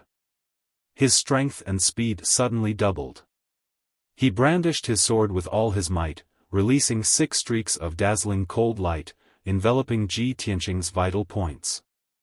Obviously, he had used all his strength, and wanted to kill Ji Tianqing on the spot, and then escape far away. Ji Tianqing was forced to retreat. After retreating 3 steps, his back hit the wall. He had no way to retreat. His front and sides were blocked by the dazzling sword qi, and there was nowhere to hide. Seeing that his vital points were about to be pierced by the sword qi, blood splattering everywhere. At this moment of life and death, he still maintained a calm mind, and his eyes stared at the incoming sword qi. If you want me to die, don't even think about living. Instead of retreating, he advanced and rushed toward the black-clothed assassin as if he was courting death. He brandished his sword with his right hand, releasing a streak of sword qi to block the assassin's sword qi, and his left hand fiercely slapped toward the assassin's head. Dang, dang, dang, dang. After the 2 swords clashed 4 times, the blood dragon sword was finally sent flying, and it smashed into the wall behind Ji Tianqing. His left shoulder and right abdomen were also hit by the sword qi, and there was a finger-long cut on them. Blood immediately gushed out. At the same time, his left palm also hit the black-clothed assassin's head. Bang! With a muffled sound, the sword qi from the Yangqi acupoint on his wrist shot out and silently drilled into the black-clothed assassin's head. The black-clothed assassin immediately let out a muffled groan. He threw away his sword, covered his bleeding head with both hands, and staggered back. You actually... He stared at Ji Tianqing, and his blood-covered face was full of horror. Unfortunately, he didn't even finish his sentence before his vitality was cut off, and he fell to the ground. Ji Tianqing had released 3 sword qis in a row, and his body was very weak. He endured his injuries and picked up the blood dragon sword from the corner of the wall. He cut a few strips of cloth from his robe and bandaged the wounds on his left shoulder and right abdomen. At this moment, the guests in the inn were alarmed, and they all opened their doors and windows to look outside. A few warriors rushed up to the 3rd floor with swords and sabers, and arrived at the door of Ji Tianqing's room. The door was kicked open with a bang. The warrior who rushed into the room first was a young man wearing brown leather armor and holding a long saber. Ji Tianqing raised his head to look at this person, and he recognized him as the leader of the warriors' adventurer group. The 5 martial artists following closely behind him were all his subordinates. A group of people poured into the room, and 2 of them were holding oil lamps in their hands.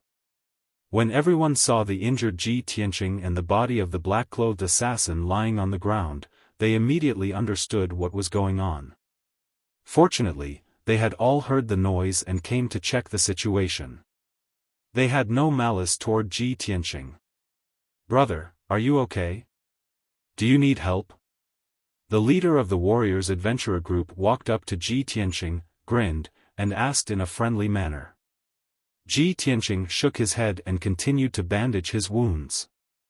The leader of the warriors' adventurer group withdrew his gaze and checked the body of the black-clothed assassin with an oil lamp. He found a purse and a badge on the body. He picked up the badge and observed it for a moment. Suddenly, his expression changed, and he whispered to Ji Tianqing, "Brother, this assassin is from the blood-clothed tower. It seems that you're in big trouble." Ji Tianqing raised his eyebrows and asked in confusion, "What do you mean?" The leader of the warriors' adventurer group moved closer and said in a low voice, "Brother, the blood-clothed tower is the #1 assassin organization in Yunzhou. They have many fierce assassins under their command. The blood-clothed tower's assassination success rate is very high, and there are few cases of failure. They will not give up until they achieve their goal. However, the blood-clothed tower's commission is very expensive, and ordinary forces can't hire them. It seems that you've offended a big force. I'm afraid you can't stay in Tai Town any longer. Run for your life as soon as possible. Brothers, please add and recommend me." Chapter 30.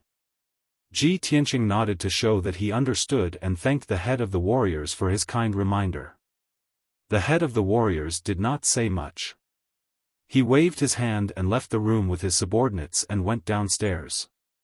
Ji Tianqing could see that the famous warriors' adventurer group in Yunzhou was also very afraid of the blood-clothed tower and did not dare to get involved in this matter.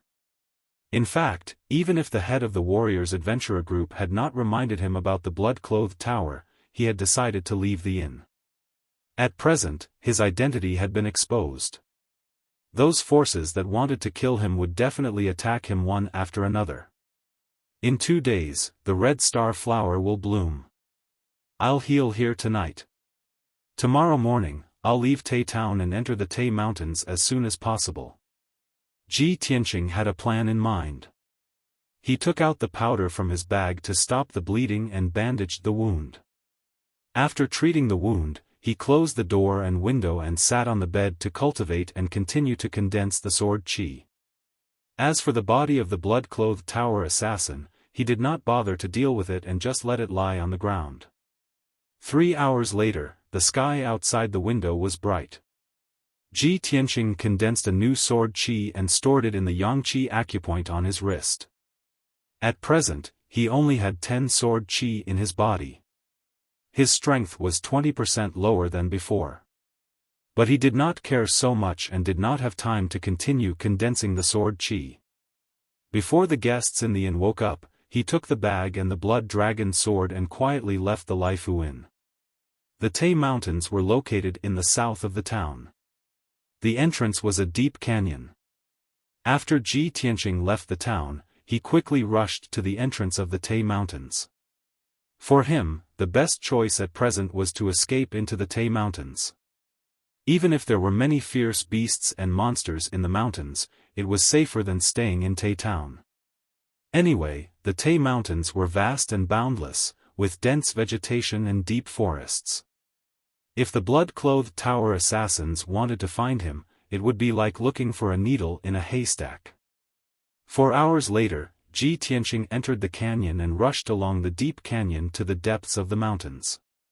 The moment he entered the Taiyi mountain range, he could clearly feel that the moist air contained dense heaven-earth essence qi, causing his pores to open up.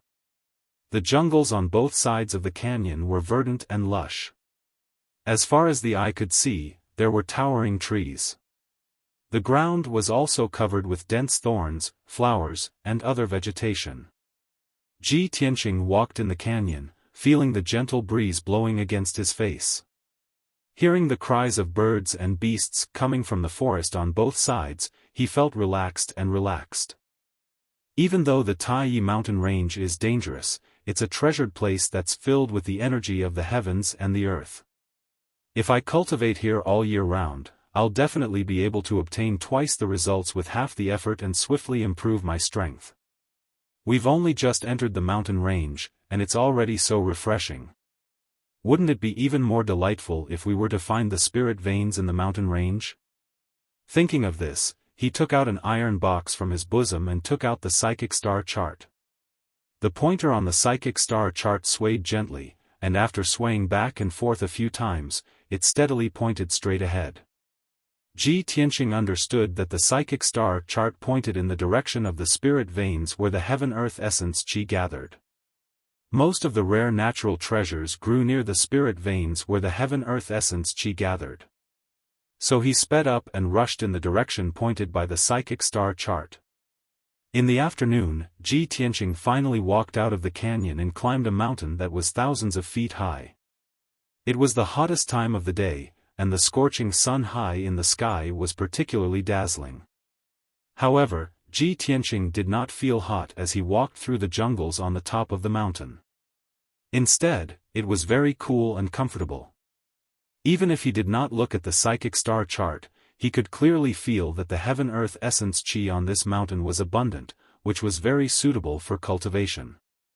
However, this was not the real spirit veins.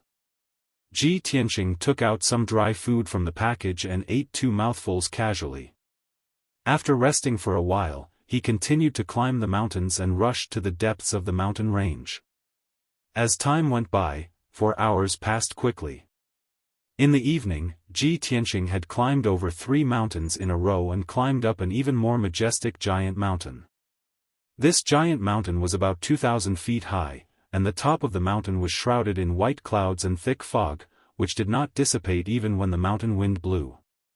Seeing that the sun was about to set, Ji Tianqing stayed halfway up the mountain and prepared to spend the night on this giant mountain. According to the instructions of the psychic star chart, this giant mountain was a treasure land where the heaven-earth essence qi gathered, and it was easy to find rare herbs and exotic flowers and fruits. Moreover, it was extremely dangerous to walk in the mountain range at night. A martial artist who had the heaven-earth essence qi in his body was like a bright lamp in the dark night, and would definitely attract the besiegement of countless fierce beasts and monstrous beasts. Before it got dark, Ji Tianqing found a relatively dry cave halfway up the mountain. He chopped a few tree trunks and moved a few big stones to block the entrance of the cave, and then sat down in the cave to cultivate. Night fell, and the sky was filled with stars, but the mountain was so dark that one couldn't even see one's own fingers. From the mountains and forests in all directions, there were frightening roars of monstrous beasts, which made one's hair stand on end. Ji Tianqing concentrated on condensing sword qi, and after cultivating for an hour, he found that the heaven-earth essence qi on this mountain was abundant. He could clearly feel that the endless heaven-earth essence qi was like a tide, surging from all directions and gathering in his body. The effect of cultivating in this mountain was twice as good as cultivating in the secret room of the Ji mansion. In the past, when he cultivated in the secret room of the Ji mansion, he needed 6 hours to condense sword qi. However, in this simple and crude cave, he only used 4 hours to condense a strand of sword qi. 8 hours later, in the middle of the night, he successfully condensed 2 sword qi, and recovered the strength of 12 sword qi. He stopped cultivating, hugged the blood dragon sword in his arms, and leaned against the cave wall to rest, waiting for dawn to come. But the terrifying roars of monstrous beasts kept coming from all directions, making him unable to sleep. His nerves were tense, and he did not dare to let down his guard. Occasionally, there would be all kinds of muffled sounds, as if there were huge monstrous beasts fighting each other. He even felt the ground shake a few times, as if there were huge monstrous beasts running in the mountain. Ji Tianqing originally thought that the monstrous beasts would gradually calm down. But he did not expect that the monstrous beasts' roars coming from all directions would become denser, and all kinds of loud noises would become closer. He finally realized that something was wrong, and clenched the blood dragon sword with both hands, listening to the movements outside the cave. Suddenly, a pair of walnut-sized scarlet eyes appeared in the darkness outside the cave. An extremely dangerous aura came, accompanied by a thick smell of blood. Ji Tianqing looked out through the crack in the cave, and vaguely saw a fiery red monstrous beast that looked like a tiger squatting outside the cave, staring at the cave entrance. Oh no! That monstrous beast found me.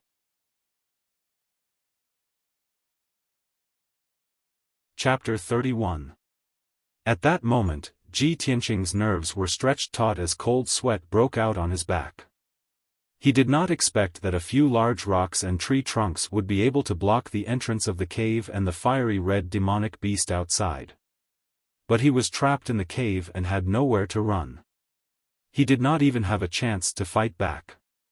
At this moment of life and death, the only thing he could do was to hold his breath and not make a sound. But he had underestimated the intelligence of the demonic beast. The fiery red demonic beast squatted outside the cave for about half an hour before it could no longer suppress its bloodthirsty desire. It slowly arched its body towards the entrance of the cave and stretched out its large claws. It easily pushed aside a few large rocks and rolled them into the bushes. Even the crisscrossing tree trunks blocking the entrance of the cave were easily pushed aside by its large claws. With the entrance of the cave unblocked, Ji Tianqing and the fiery red demonic beast stared at each other. Only now did Ji Tianqing see clearly that this fiery red demonic beast was 3 meters long. Its body was covered in red fur and its large mouth revealed 2 chopstick-long fangs. It's actually a flaming tiger. A mid-tier demonic beast. Ji Tianqing's body stiffened, his eyes filled with fear and anxiety. In this world, demonic beasts were also divided into strong and weak demonic beasts.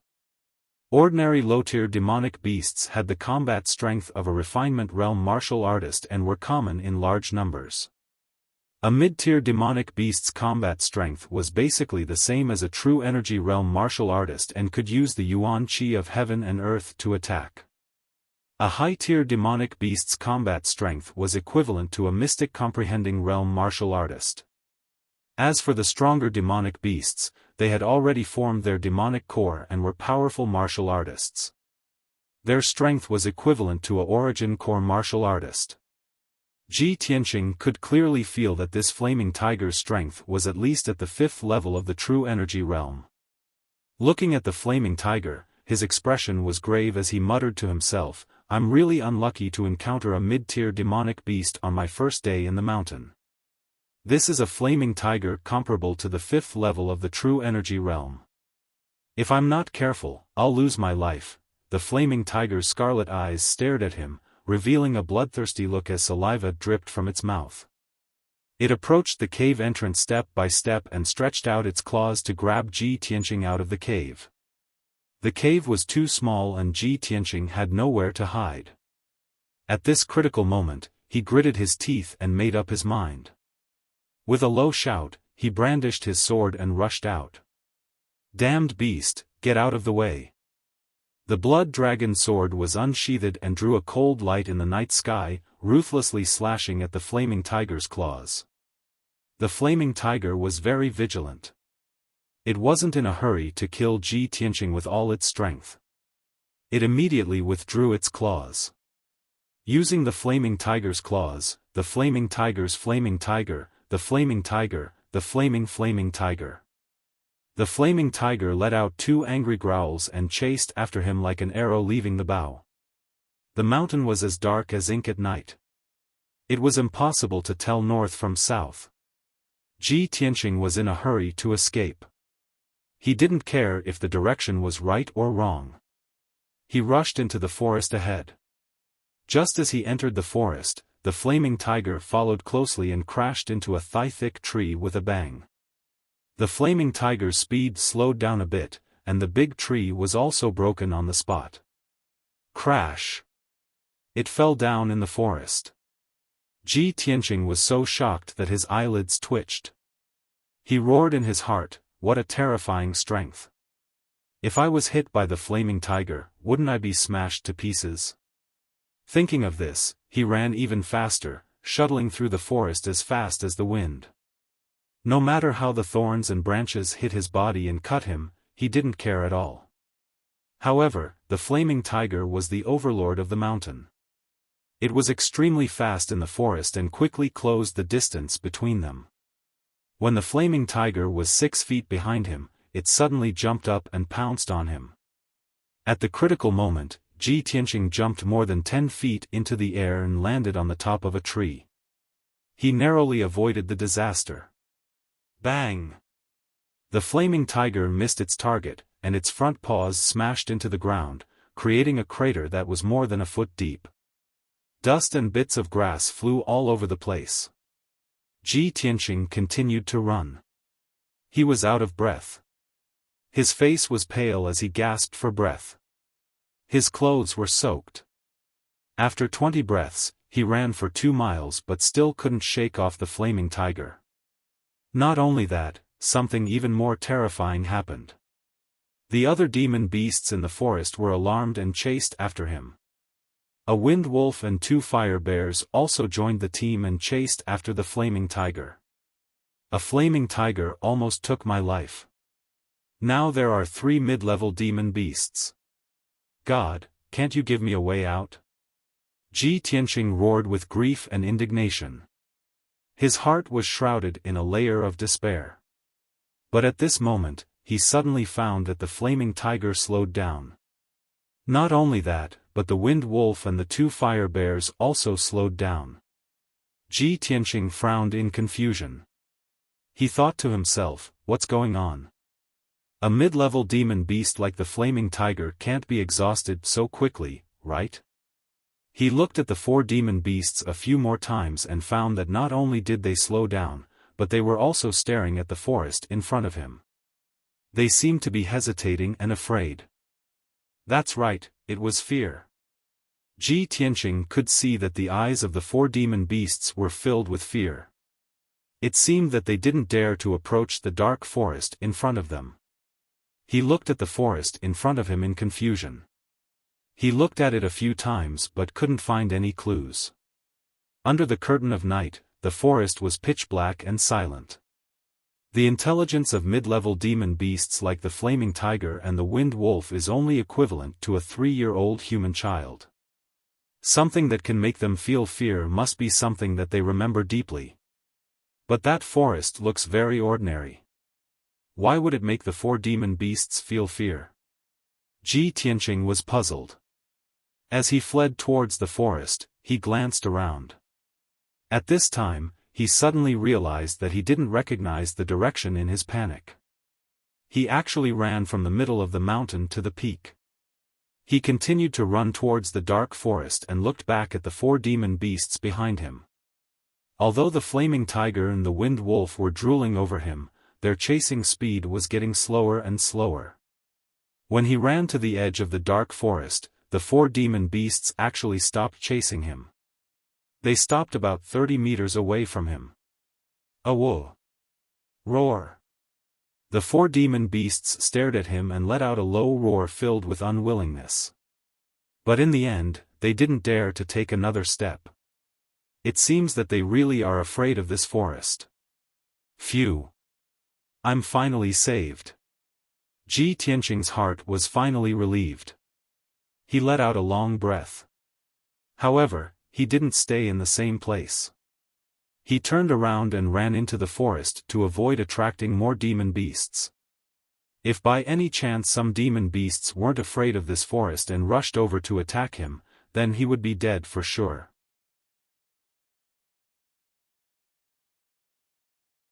Chapter 32. Ji Tianqing walked through the dark forest for a while and found that something was wrong. From the outside, it looked like an ordinary forest. But after entering the forest, he found that there were only towering trees in the forest. There were no thorns or bushes. There were no weeds or flowers growing on the ground. It was all hard dark brown soil and strange craggy boulders. Between the many craggy boulders, there were dark holes. He didn't know how deep they were, or what was hiding inside. Most importantly, there were no traces or sounds of demon beasts in this forest. There were no birds or even the sounds of insects. It was too quiet. The huge forest was completely silent, as if there were no living things in it. Ji Tianqing kept his guard up. While walking through the forest, he looked around. He recalled the fearful eyes of the 4 demon beasts and suddenly guessed the reason why they were afraid of this forest. This forest is so quiet. I'm afraid there is something strange. At this moment, not far behind him, under a craggy boulder, an icy blue light suddenly lit up. It was a beam of ice blue light that was as thick as an arm. It came out from the dark hole under the huge rock and silently reached behind Ji Tianqing like a tentacle. Before he could react, the icy blue light wrapped around him and wrapped around his body at an incredible speed, wrapping him up like a dumpling. What the hell is this? Ji Tianqing was shocked. He subconsciously let out a low shout and struggled with all his might. But the icy blue light was indestructible, and its strength was terrifying. He couldn't break free at all. Swish! The icy blue light pulled him like a tentacle and dragged him into the dark hole under the boulder. Ji Tianqing only felt his vision turn black. He fell into a dark bottomless abyss and fell down at an extremely fast speed. After a few breaths, but it felt like a few months, his falling speed finally slowed down. Vaguely, he seemed to see a layer of icy blue bubbles appear under his feet. Then he passed through the layer of huge bubbles and entered a vast and empty cave. Buzz! Just as he was about to hit the ground, the icy blue brilliance around him suddenly tightened and hung him in the air. It finally stopped. If you don't stop, I'll fall to the ground and die. Ji Tianqing looked at the rocky ground not far from his feet and finally breathed a sigh of relief. He calmed down and turned his neck to look around. This was a dimly lit cave that seemed to have been artificially excavated. It was about the size of the Ji mansion. Even if it could accommodate over 10,000 people, it wouldn't feel crowded. The ground of the cave was made of dark brown rocks. It was rough and uneven, and there were large protrusions of sharp edges in many places. The brown walls of the cave were relatively flat, and there were glimmers of light on the walls, like the light of some ores or gems. As for the top of the cave, Ji Tianqing looked up and was stunned. He saw that in the dark sky above his head, there was a huge ice-blue demonic beast. It was a huge beast that was over 100 zhang long. Its whole body was covered in icy blue fur, and it looked like a fox. But that fox was as big as a palace. Its whole body was icy blue, and it had 12 furry tails. When Ji Tianqing saw Yunyao's spirit crane, he was already surprised and shocked. But now, it seemed that the spirit crane was simply a pitiful little thing compared to the ice-blue fox above his head. Is this a high-level demonic beast? Or a big demonic beast that has condensed a demonic core? Could it be the legendary king of demonic beasts, the 9-tailed demonic fox? But it has 12 tails. Ji Tianqing tried his best to remain calm and secretly speculated. If it wasn't for the constant pain from the wounds on his body that let him know that everything in front of him was real, he would have suspected that he was dreaming. Now he finally understood why the 4 demonic beasts didn't dare to approach the forest on the mountain peak. It turned out that there was a huge cave hidden here, and in the cave, there was a shocking and terrifying giant beast.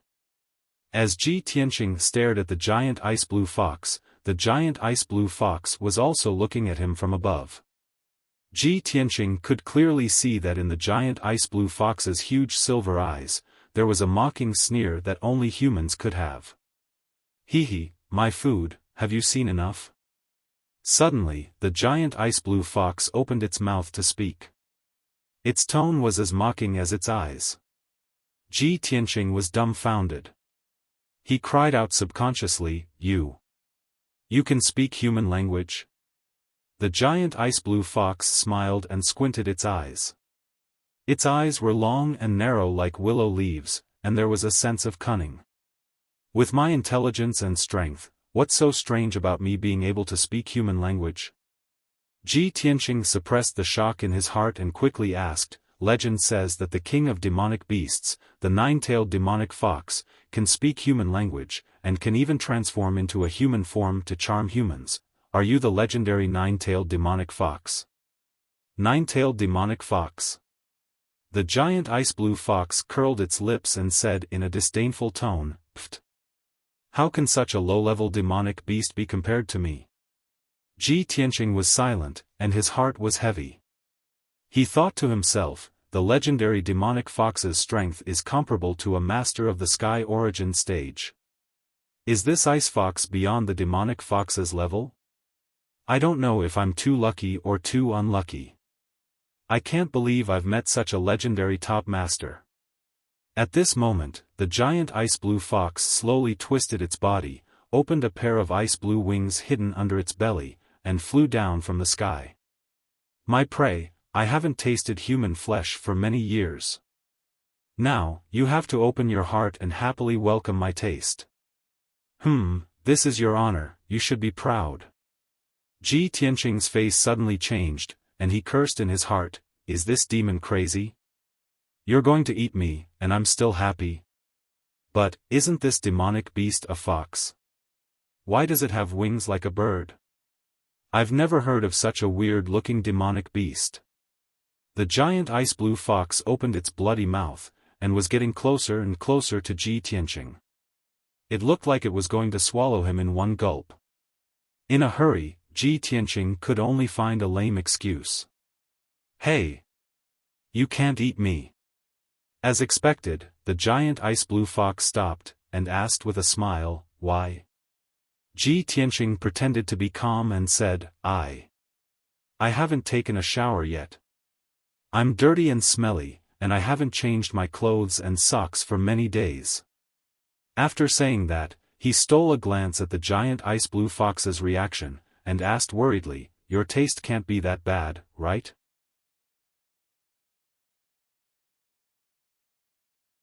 Chapter 33. The giant ice-blue fox seemed to be moved by Ji Tianqing's words and nodded in agreement. You're right. If the food isn't clean enough, it will affect my appetite. After speaking, it waved its front claws and shot out an ice-blue light beam. The pillar of light immediately turned into a surging stream of water, swirling around Ji Tianqing and washing him away. Swish swish swish. In the blink of an eye, Ji Tianqing was washed from head to toe by the bone-chilling water. The dust and blood on his body all disappeared. The giant ice-blue fox nodded in satisfaction and said with a smile, now that it's clean, I'm going to enjoy the food. Ji Tianqing was speechless and his heart was filled with helplessness. In front of this terrifyingly strong demon king, even if he calmly thought of a way to stall for time, there was no chance of escaping. Since it was like this, he could only use all his strength and desperately struggle. He clenched his teeth and used all his strength, causing his muscles to bulge and his bones to make kacha-kacha sounds. He could even clearly hear his own heartbeat, and the essence in his body was like a flood, making a dull sound. A martial artist at the 9th level of the body refinement realm, when using all his strength, could easily lift a 1,000-pound copper cauldron. Ji Tianqing's physical strength was twice as strong as a normal martial artist at the 9th level of the body refinement realm. He had at least 2,000 pounds of strength. However, the ice-blue light beam that wrapped around his body was as tough as a spirit snake and could not be shaken at all. The giant ice-blue fox saw that he was desperately struggling and was not in a hurry to eat him. It smiled and said, my food, use all your strength to struggle. The more you struggle, the hotter your blood will be and the more essence in your body will be. I can also taste even more plump and tender flesh. That's a delicacy. I like to see my prey tenaciously struggle and then be swallowed into my stomach in despair. He, the giant ice-blue fox's smile was very cunning. Its eyes stared at Ji Tianqing as if it was enjoying and looking forward to it. Ji Tianqing's heart was filled with grief and anger, but he clenched his teeth and did not make a sound. He used all his strength to struggle. His body began to distort, and his muscles and bones began to expand. Clearly, his strength had reached its limit. The icy blue light pillar finally loosened a little as it slowly rotated. The giant ice blue fox raised its eyebrows and said in a playful tone, "Hee hee, I didn't expect you to be so capable. I'll give you a chance to live. If you can break free, I'll spare your life. If you can't break free, then you can only be obediently eaten by me." Ji Tianqing saw a glimmer of hope for survival. He desperately erupted with an even more violent power, and his skin turned crimson red. Moreover, in order to increase his explosive power, he did not hesitate to use the 12 strands of sword qi in his body. Buzz! Amidst the buzzing of the vibrating sword qi, all 12 sword qis flew out of his body and surrounded him. Swish! Swish! The 12 golden sword qis spun rapidly, shining with a bright golden light and producing a series of air-piercing sounds. At this critical moment of life and death, Ji Tianqing's endless potential was stimulated. Only then did he realize that the sword qi in his body could be manipulated in this way. He calmly controlled the 12 streaks of sword qi and rotated them to cut the icy blue light pillar around his body. Ding! Ding! Dang! Dang!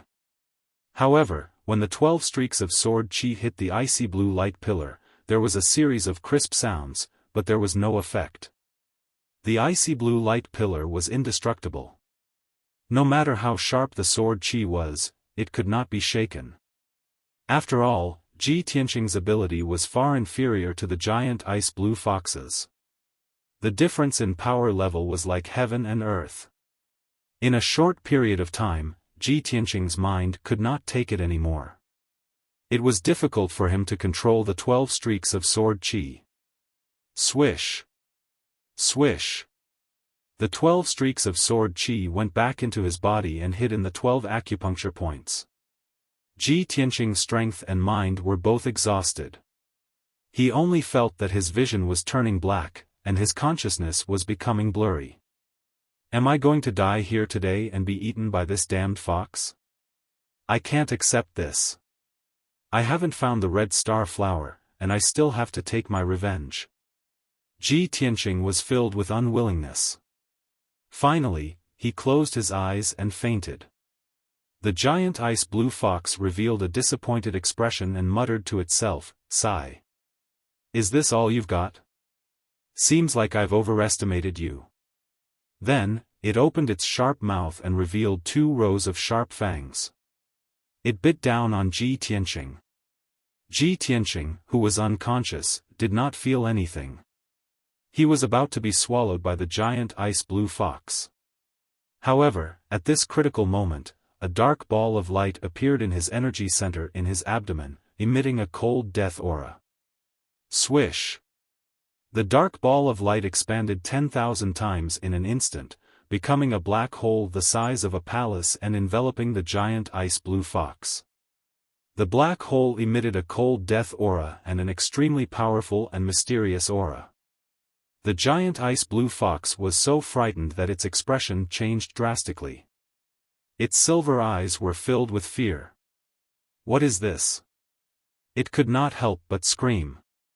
Instinctively, it retreated, trying to get away from the mysterious black hole. However, the black light in the black hole spun rapidly, emitting a terrifying devouring power that enveloped the giant ice blue fox.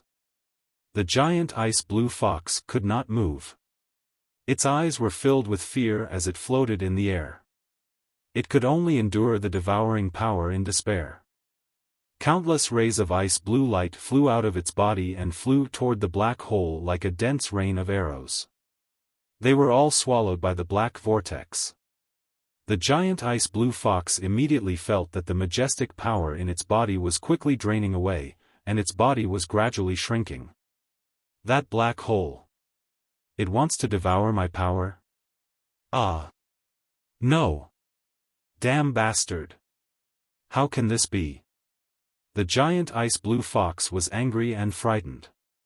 It glared at Ji Tianqing with fire in its eyes. It hated him to the core. However, Ji Tianqing was unconscious. He floated in the air without feeling anything and was unaware of all this. The giant ice blue fox's power was draining faster and faster, and its body was shrinking at a speed visible to the naked eye. After an hour, 40% of its power had been drained away, and its body had shrunk by half. After 2 hours, 80% of its power had been drained away, and its body had shrunk to the size of a room.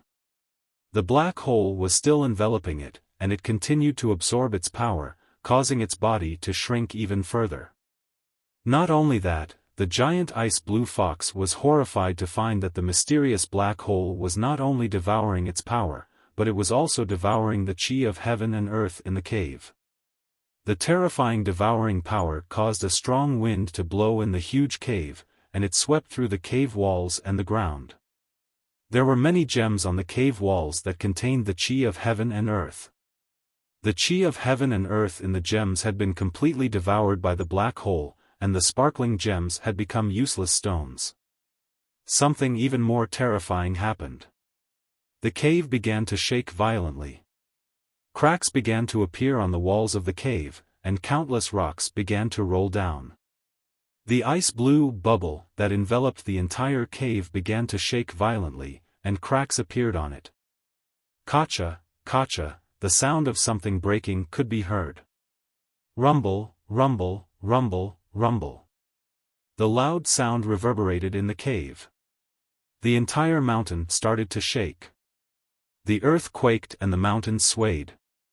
The giant ice blue fox was terrified to the extreme. How can this be? What is that black hole? Could it be that the black hole is going to destroy the barrier set up by that person?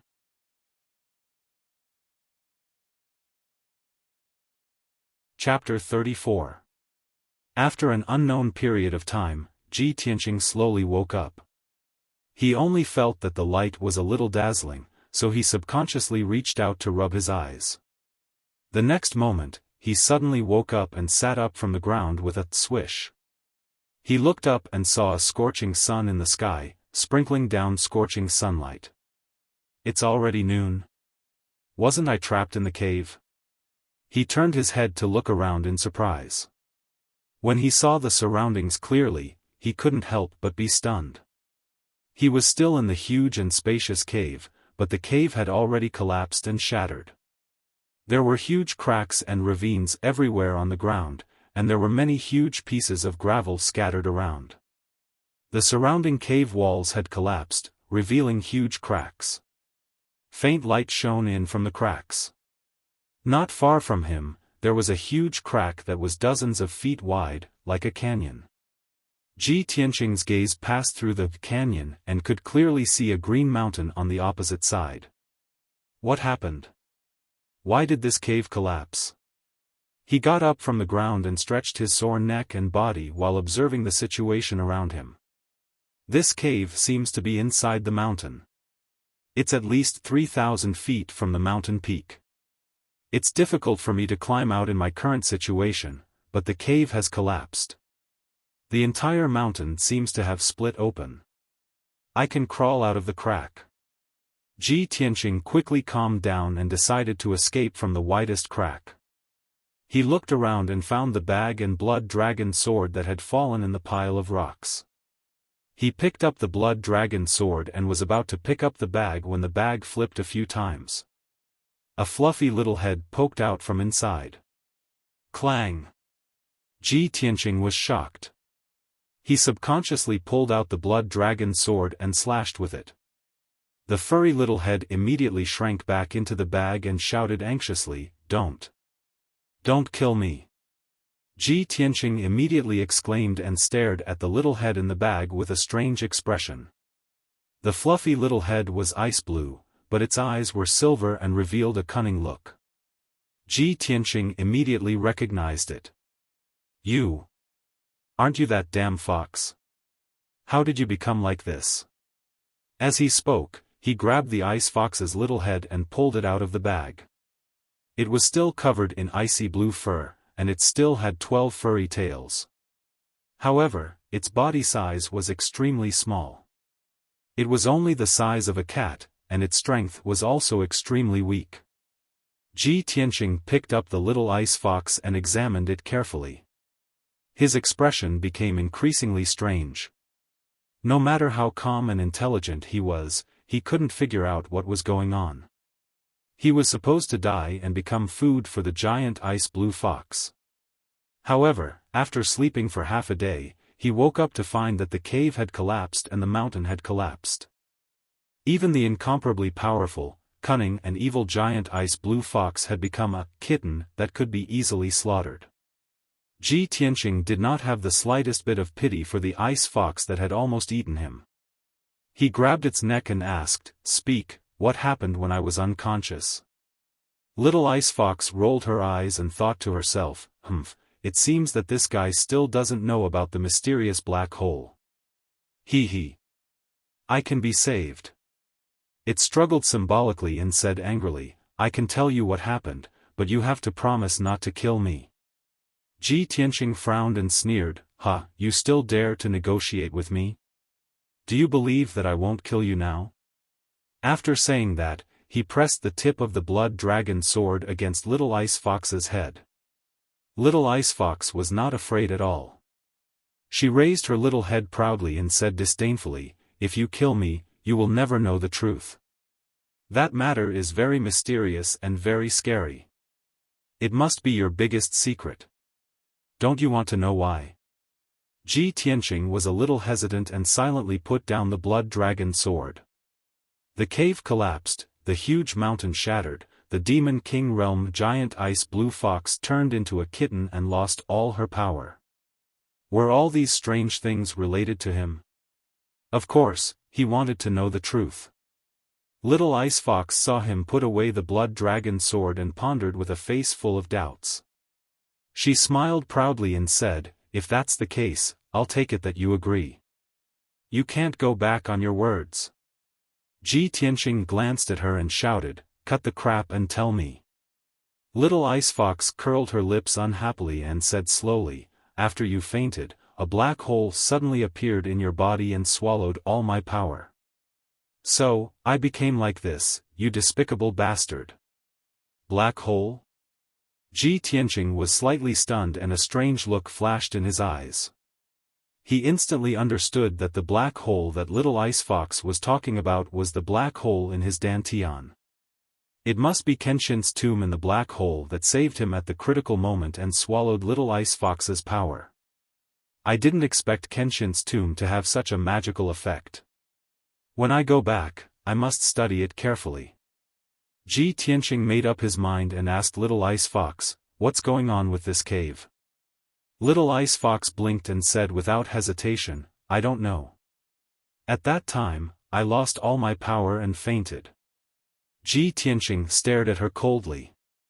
Seeing her naturally cunning eyes, he knew that she must be lying. "Humph. You're on your own." He snorted coldly, carried the blood dragon sword and the bag, and walked toward the crack in the mountain not far away. The Little Ice Fox hurriedly followed behind him. Ji Tianqing immediately stopped and turned his head to look at her angrily. He asked, "Why are you following me? Go away." Little Ice Fox was not angry at all. She said confidently, "You swallowed my power and caused me to become like this. Of course, I have to follow you." Ji Tianqing sneered and said, "Little thing, I'm already merciful enough that I didn't kill you with my sword. Don't provoke my anger again." The Little Ice Fox immediately frowned and pouted, revealing an angry and aggrieved look. "You bastard, you don't keep your word. Are all of you humans so treacherous? What do you mean I don't keep my word?" Ji Tianqing frowned and shouted in a deep voice, "I only promised not to kill you, but I didn't promise to take you with me. I don't care. You have to take me with you and protect me." The Little Ice Fox looked like she was going to throw a tantrum. She muttered gloomily, "You made me like this, and now you want to leave me here. You just want to kill me." Ji Tianqing raised his sword-like eyebrows and shouted with a fierce look, "What do you mean? Are you blaming me? In that case, I'll kill you with my sword so that you won't keep pestering me." As he spoke, he was about to pull out the blood dragon sword. Little Ice Fox reached out her furry little paws and held his ankle tightly. She cried and shouted, "If you really want to kill me, then kill me. Anyway, if I stay here, other demonic beasts will definitely come for revenge and cut me into pieces. I'd rather die under your sword. At least I can turn into a resentful spirit and haunt you for the rest of my life."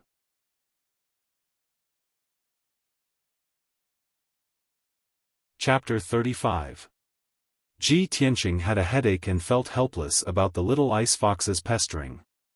He kicked the little ice fox away and asked with a dark face, "You're also a demonic beast, so you should be with demonic beasts. Why would the other demonic beasts seek revenge on you?" The little ice fox snorted disdainfully and said in a muffled voice, "Humph, how could I be with those low-level demonic beasts?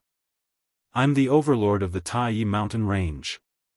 Previously, I had been entrenched in the Xianbing cave and was trapped there for 100 years. When I was hungry, I would catch a few demonic beasts to eat. When I was bored, would also catch some powerful demonic beasts to amuse myself. In the entire Taiyi mountain range, countless powerful demonic beasts were tortured by me. If those demonic beasts saw me in this state, they would definitely seek revenge at all costs." Hearing this, Ji Tianqing's expression changed and many questions arose in his heart. The sneer on his face deepened and he said with disdain, "If that's the case, then it's even more impossible for me to bring you along. If you follow me, who knows how many demonic beasts you'll attract." The little ice fox shook its head and said confidently, "So what if other demonic beasts seek revenge? I'm the overlord of this mountain range. In the entire Taiyi mountain range, there's no place that I don't know. I know all the treasures and herbs in every corner. You entered the Taiyi mountain range alone, so you must be looking for treasures. With my guidance, I guarantee that you'll get twice the result with half the effort and find countless spiritual flowers and herbs." Ji Tianqing was silent for a moment as he weighed the pros and cons. He knew very well that although the little ice fox's words were a little exaggerated, he could basically believe it. However, he felt that there were many doubtful points in this matter and he still needed to consider it carefully. "Little fox, do you know about the red star flower?" Seeing that he had relented, the little ice fox knew that there was hope in this matter. It quickly nodded and said, "Of course I know. 60 years ago, I even ate a few human experts who were looking for the red star flower." Ji Tianqing frowned and said with a dark face, "Can you not mention eating humans? Tell me, where is the red star flower?" "Well." The little ice fox narrowed her eyes and revealed a sly smile. "I can't tell you now, but I promise I can bring you to the red star flower." Ji Tianqing was a little angry. He couldn't wait to beat up this cunning little ice fox. He took out the psychic astrolabe from his bosom and sneered, "Do you think I can't find the scarlet meteorite flower without you? My psychic astrolabe can guide me to it." Little ice fox stared at the psychic astrolabe for a while and said with a contemptuous smile, "Haha, you want to find the red star flower with this broken astrolabe? You're underestimating the scarlet meteorite flower. When you find the scarlet meteorite flower with the compass, you will definitely be happy for nothing because what you find will definitely be the fake body of the scarlet meteorite flower. As for the real body of the scarlet meteorite flower, it has already flown away." "Fly away?" Ji Tianqing frowned. He didn't quite believe the little ice fox's words. The scarlet star flower was only a stalk of spirit herb and not a flying bird with intelligence. How could it fly away? However, since little ice fox didn't intend to explain, Ji Tianqing didn't ask about it anymore. He put away the psychic astrolabe and continued to ask, "You just said that you were trapped in the Xianbing cave for 100 years and couldn't leave. What's going on? And, what kind of demonic beast are you? Why were you trapped in that cave? You must tell me honestly. Otherwise, I won't take you out of here." Little ice fox hesitated for a moment. There was a look of reminiscence in her eyes. She said in a low voice, "Actually, I don't know what kind of demonic beast I am. Maybe I'm not a demonic beast at all. When I was very young, I was brought here by a despicable human bastard. That bastard was very powerful.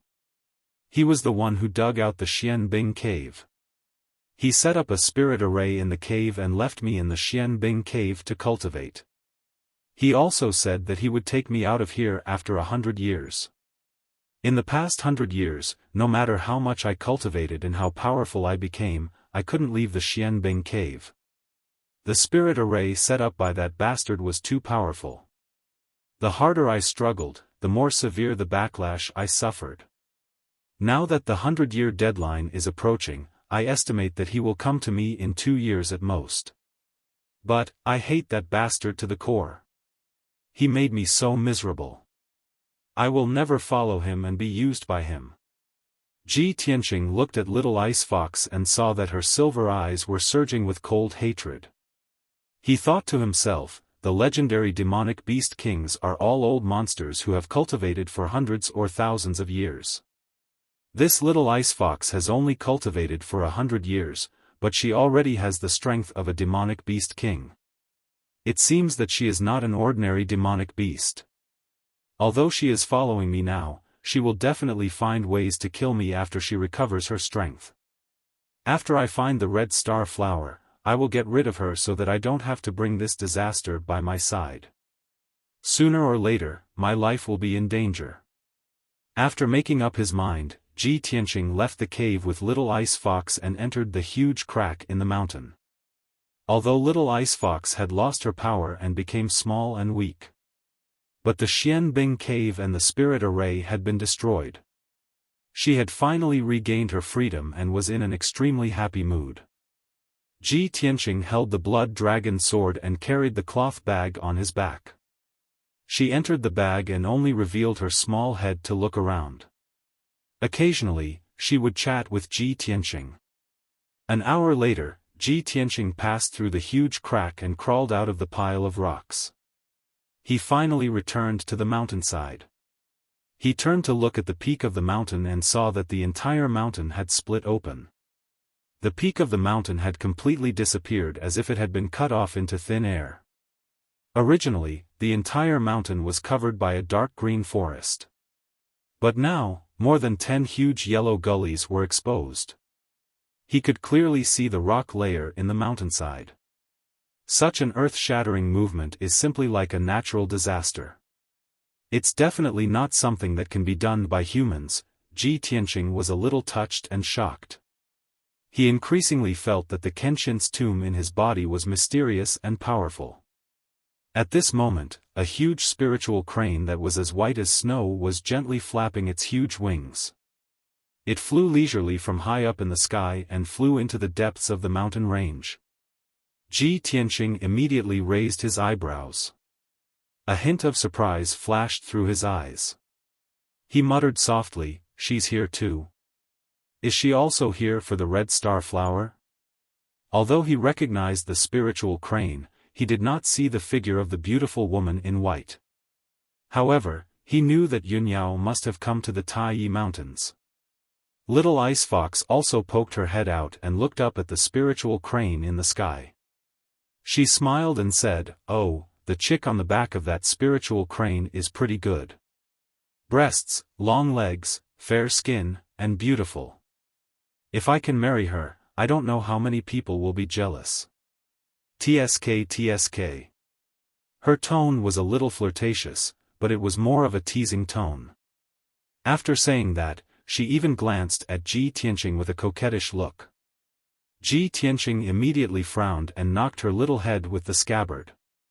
He said angrily, "You perverted fox, where did you learn such frivolous words? If she hears you, she'll definitely skin you alive and stew you to eat. But, your eyesight is so good? You can actually see the woman on the back of the spiritual crane from so far away?" Little Ice Fox raised her little head and said proudly, "Of course.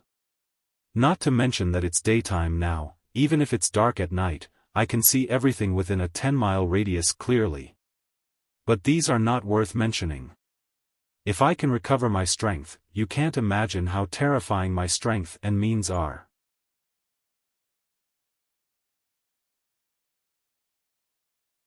Chapter 36.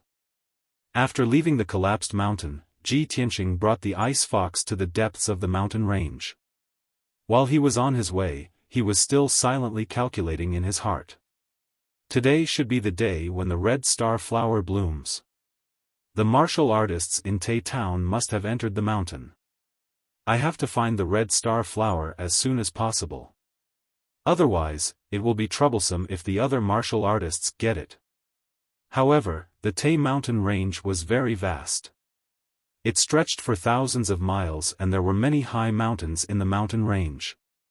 Even though Ji Tianqing had the psychic astrolabe, he could not find the place where the red star flower grew in a short time.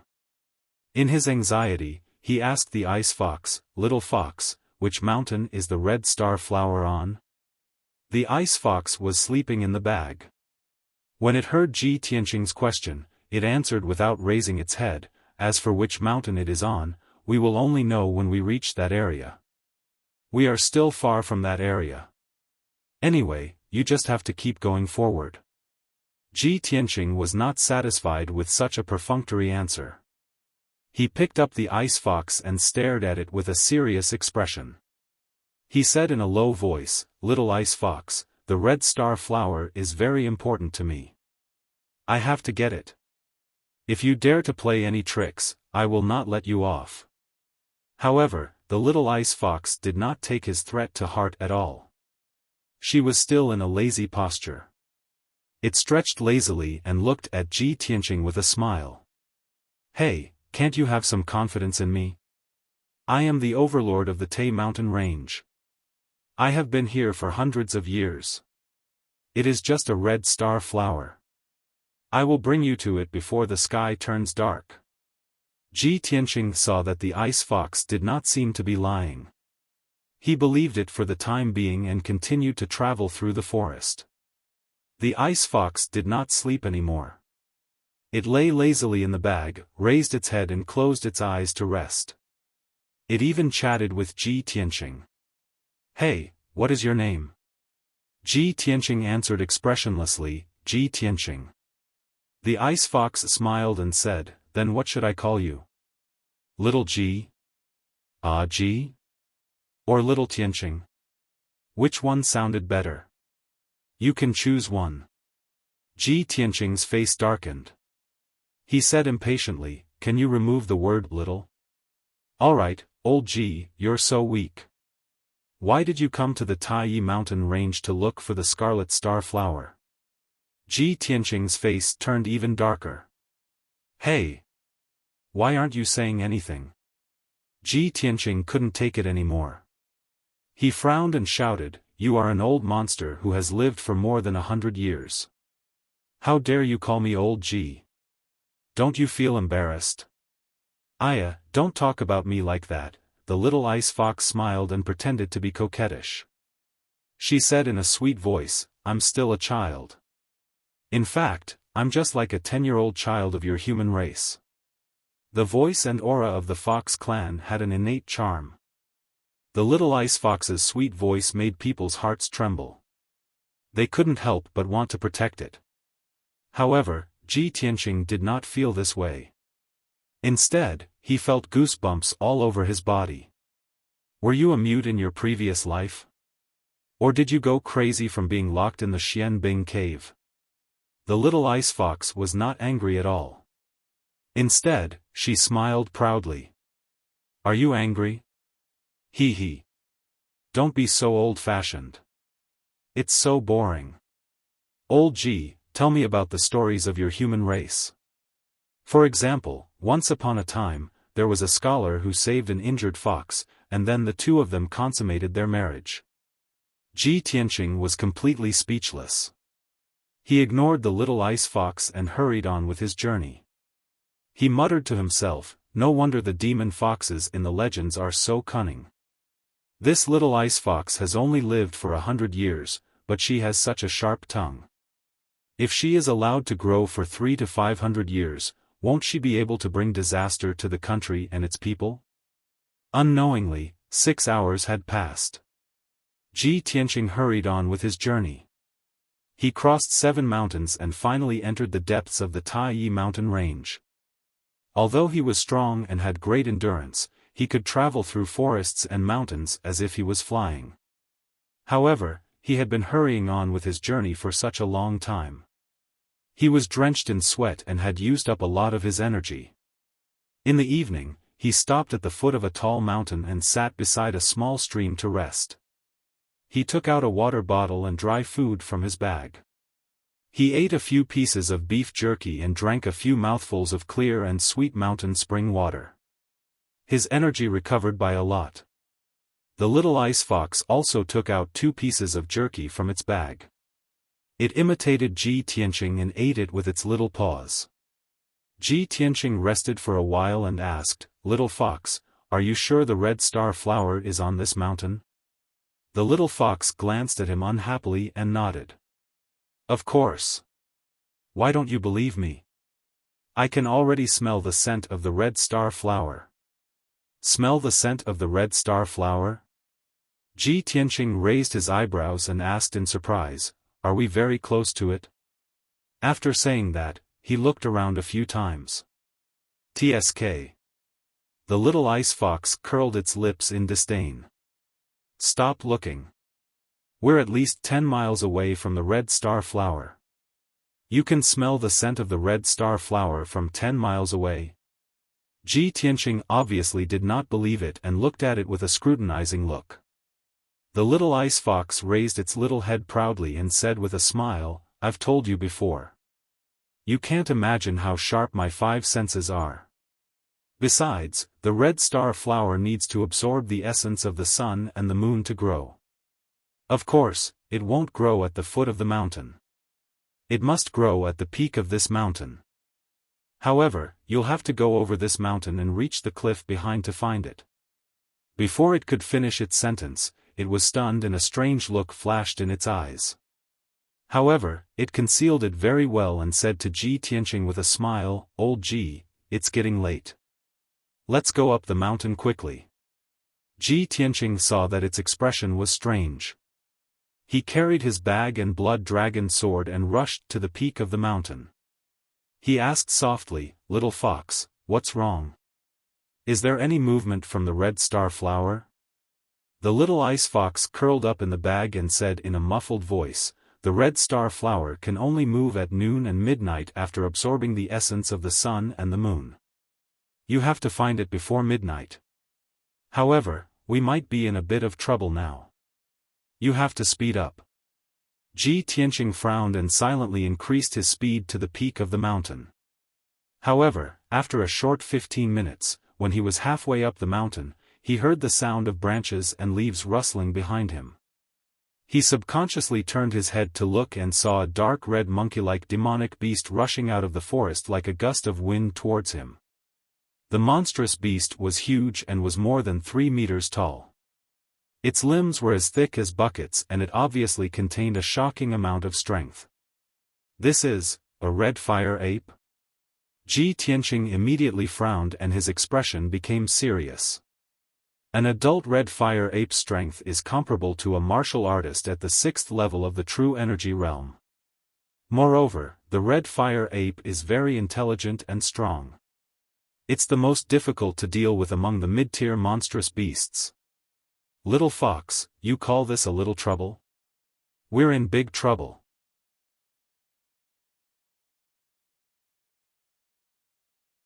Chapter 37. With Ji Tianqing's current strength at the 9th body refinement layer, he had no chance of winning against the scarlet fire ape. His expression was serious as he vigilantly stared at the approaching scarlet fire ape. The little ice fox poked its little head out of the bag. After looking at the scarlet fire ape, it disdainfully curled its lips. "Che!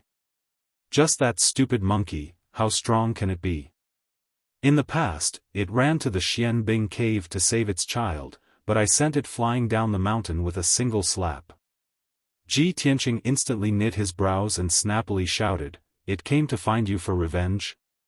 Could it be that you killed its child?" The little ice fox disapprovingly said, "What's there to be surprised about? I was bored staying in the Xianbing cave and its child was jumping around outside. Of course I had to bring that little monkey into the cave to play with. I never thought that little monkey would be so weak. I didn't even play with it for a bit before its 4 legs kicked and it died." Ji Tianqing was speechless. He angrily laughed as he scolded, "You're still being reasonable, aren't you? Hearing your tone, you didn't play to your heart's content and seemed disappointed? AI. Let's not talk about the past." The little ice fox had a dispirited appearance as it shook its head and said, "You should think about how to deal with this fire monkey." "You." Ji Tianqing angrily gritted his teeth. He wished he could beat the little ice fox half to death to vent his anger. But at this time, the scarlet fire ape was only 5 feet away from him. The scarlet fire ape opened its strong arms and stood on the ground. Its scarlet eyes stared at Ji Tianqing. It opened its wide mouth and revealed 2 rows of sharp teeth. At such a close distance, Ji Tianqing could smell the thick scent of blood coming from its body. He could clearly see the blood and bone fragments in its teeth. He secretly gripped the blood dragon sword and his muscles tightened as he accumulated all his strength. Roar! The crimson fire ape suddenly let out a low roar and suddenly jumped up. Like an arrow leaving the bow, it pounced towards Ji Tianqing with its huge claws. Ji Tianqing immediately moved 3 meters away, narrowly dodging the crimson fire ape's attack. Bang bang! The crimson fire ape's huge claws slammed onto the ground, shattering a huge rock the size of a water tank. This red fire ape is actually so powerful? Ji Tianqing was shocked. He waved his sword with all his might and slashed at the back of the red fire ape. The crimson fire ape turned around and swung its arms to hit the blood dragon sword, sending it flying. With a whoosh sound, it stabbed into a tree not far away. Ji Tianqing was also sent flying 10 feet away and fell on the grass. His right shoulder was numb and stinging, and for a moment, he couldn't exert any strength. The crimson fire ape's figure flashed and pounced over. With a bang, it slapped Ji Tianqing. Ji Tianqing was immediately sent flying more than 20 feet away. He crashed into a big tree and rolled into the bushes. The clothes on his back were torn apart by the crimson fire ape's sharp claws. His entire back was covered in blood and burning pain. After being slapped by the crimson fire ape, he felt that all the bones in his body were about to break. He was so dizzy that he couldn't get up at all. The bag on his back was also sent flying by the crimson fire ape. It fell into the grass and all the food inside spilled out. However, the little ice fox was safe and sound. Seeing that the situation wasn't good, it had already jumped out of the bag and onto the top of a tree. The crimson fire ape didn't chase after Ji Tianqing. It stared at the little ice fox on the top of the tree with its blood-red eyes and bared its fangs as it growled. Roar! It jumped again with all its might and leaped more than 10 meters high. It waved its claws and pounced on the little ice fox on the top of the tree. With a kacha-kacha sound, the thick tree branches between the crimson fire ape and the little ice fox were all smashed into pieces. Seeing that there was nowhere to hide, the little ice fox's silver eyes were filled with rage as it let out an angry roar. It roared, "Damn old monkey, go to hell." It waved its front claws with all its might and shot out a 2-foot-long icy blue light. It shot towards the crimson fire ape like a sword. The crimson fire ape had just pounced in front of the little ice fox and couldn't dodge in time. It was instantly hit in the chest by the icy blue light. Bang! With a muffled sound, the crimson fire ape flew back from the top of the tree. It drew an arc in the sky and landed on the grass a few meters away with a plop. There was a big hole in the grass. Dirt, stones, and grass were mixed together and splattered everywhere. When the crimson fire ape struggled to get up, its chest was already stained with blood. There was a fist-sized bloody hole. The little ice fox had released an icy blue light and severely injured the crimson fire ape. However, the icy blue brilliance had already exhausted its power, and it immediately fell from the tree into the bushes in a dispirited manner. Seeing this, the crimson fire ape's eyes shone fiercely. It roared and pounced on the little ice fox. Ji Tianqing saw that the little ice fox couldn't escape or resist. He subconsciously rushed over to save it. However, his blood dragon sword was sent flying. Without a weapon in his hand, how could he block the crimson fire ape's attack? At this critical moment, he suddenly recalled the scene in the Xian Bing cave last night. At that time, he was bound by the little ice fox's icy blue light. He struggled with all his might and managed to force out the 12 streaks of sword qi in his body. They circled around him and danced. Thinking of this, he activated the sword qi in his body with all his might and forced the 12 streaks of sword qi out of his body. Swish, swish, swish, swish, 12 streaks of golden sword qi instantly appeared and danced around him. Go! Ji Tianqing roared and controlled the 12 streaks of sword qi to attack the crimson fire ape that was 3 meters away. The crimson fire ape's chest was severely injured. Its strength was greatly reduced, and its speed of attack was also much slower. It had just rushed to the little ice fox's side and raised a pair of fan-sized palms to slap the little ice fox. At this moment, the 12 streaks of sword qi pierced over at lightning speed. It was immediately forced to withdraw its palms and quickly retreat. Swish! Swish! The sword qi slashed the crimson fire ape's shoulder and neck, leaving behind 3 thin and long wounds. Dark red blood flowed out. Although the crimson fire ape's injuries weren't serious, the 12 streaks of sword qi that were flying around it made it unable to get close to the little ice fox. It roared furiously and desperately waved its claws to attack the surrounding sword qi. It wanted to break through the encirclement of sword qi and kill Ji Tianqing. Ji Tianqing's face was as pale as a sheet of paper. He dodged backward while concentrating on controlling the sword qi to kill the crimson fire ape. The crimson fire ape kept roaring and desperately closed in on Ji Tianqing. However, it was pierced by the sword qi again and again. There were more and more wounds on its body. Ji Tianqing fought with it for a while and was drenched in sweat. He was so tired that he almost fainted. It was only now that he realized that controlling the 12 streaks of sword qi to fight was extremely taxing on his mind. With his current strength, he could only hold on for about 30 breaths before fainting. Fortunately, the crimson fire ape was severely injured. After being pierced by the sword qi, it was bleeding profusely and its strength was quickly weakening. It only held on for about 20 breaths before it roared in grief and indignation. It turned and fled into the forest. Ji Tianqing had already exhausted his mind and physical strength. He couldn't chase after the crimson fire ape. He quickly withdrew the 12 streaks of sword qi and sat on the grass, panting heavily.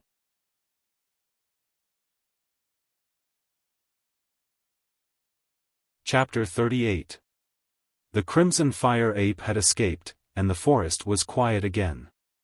Ji Tianqing lay on the grass and looked at the sky with misty eyes.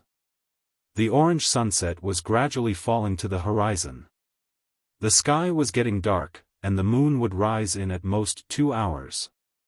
He knew that time was tight, but he did not have the energy to get up. He did not even want to move his fingers. Too tired.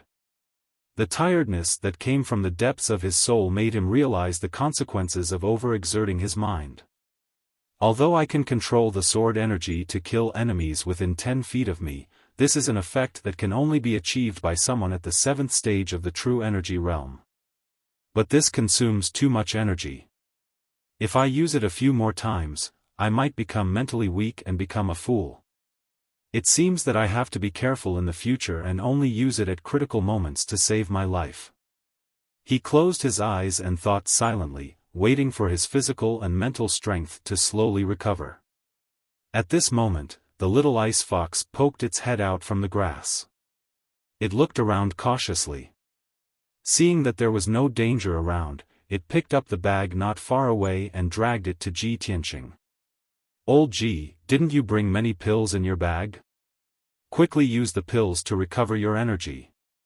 It's getting dark. We have to leave this place quickly." As it spoke, it took out 4 or 5 small white jade bottles from the bag and lined them up in front of Ji Tianqing. Ji Tianqing stretched out his hands and picked up a small jade bottle with the words "Energy Nourishing Pill" on it. He opened the bottle and poured out a few red pills. He stuffed them into his mouth, chewed twice, and swallowed them. Suddenly, he realized that something was wrong. He looked at the little ice fox in confusion. "Little fox. Why are more than half of my pills gone? Did you secretly eat them?" The little ice fox took 2 steps back and explained with a smile, "I was bored lying in the bag, so I ate the pills like they were candy. I didn't do it on purpose." "You stinky fox." Ji Tianqing was so angry that he wanted to hit it. However, he had not recovered his energy and could only give up. "Humph.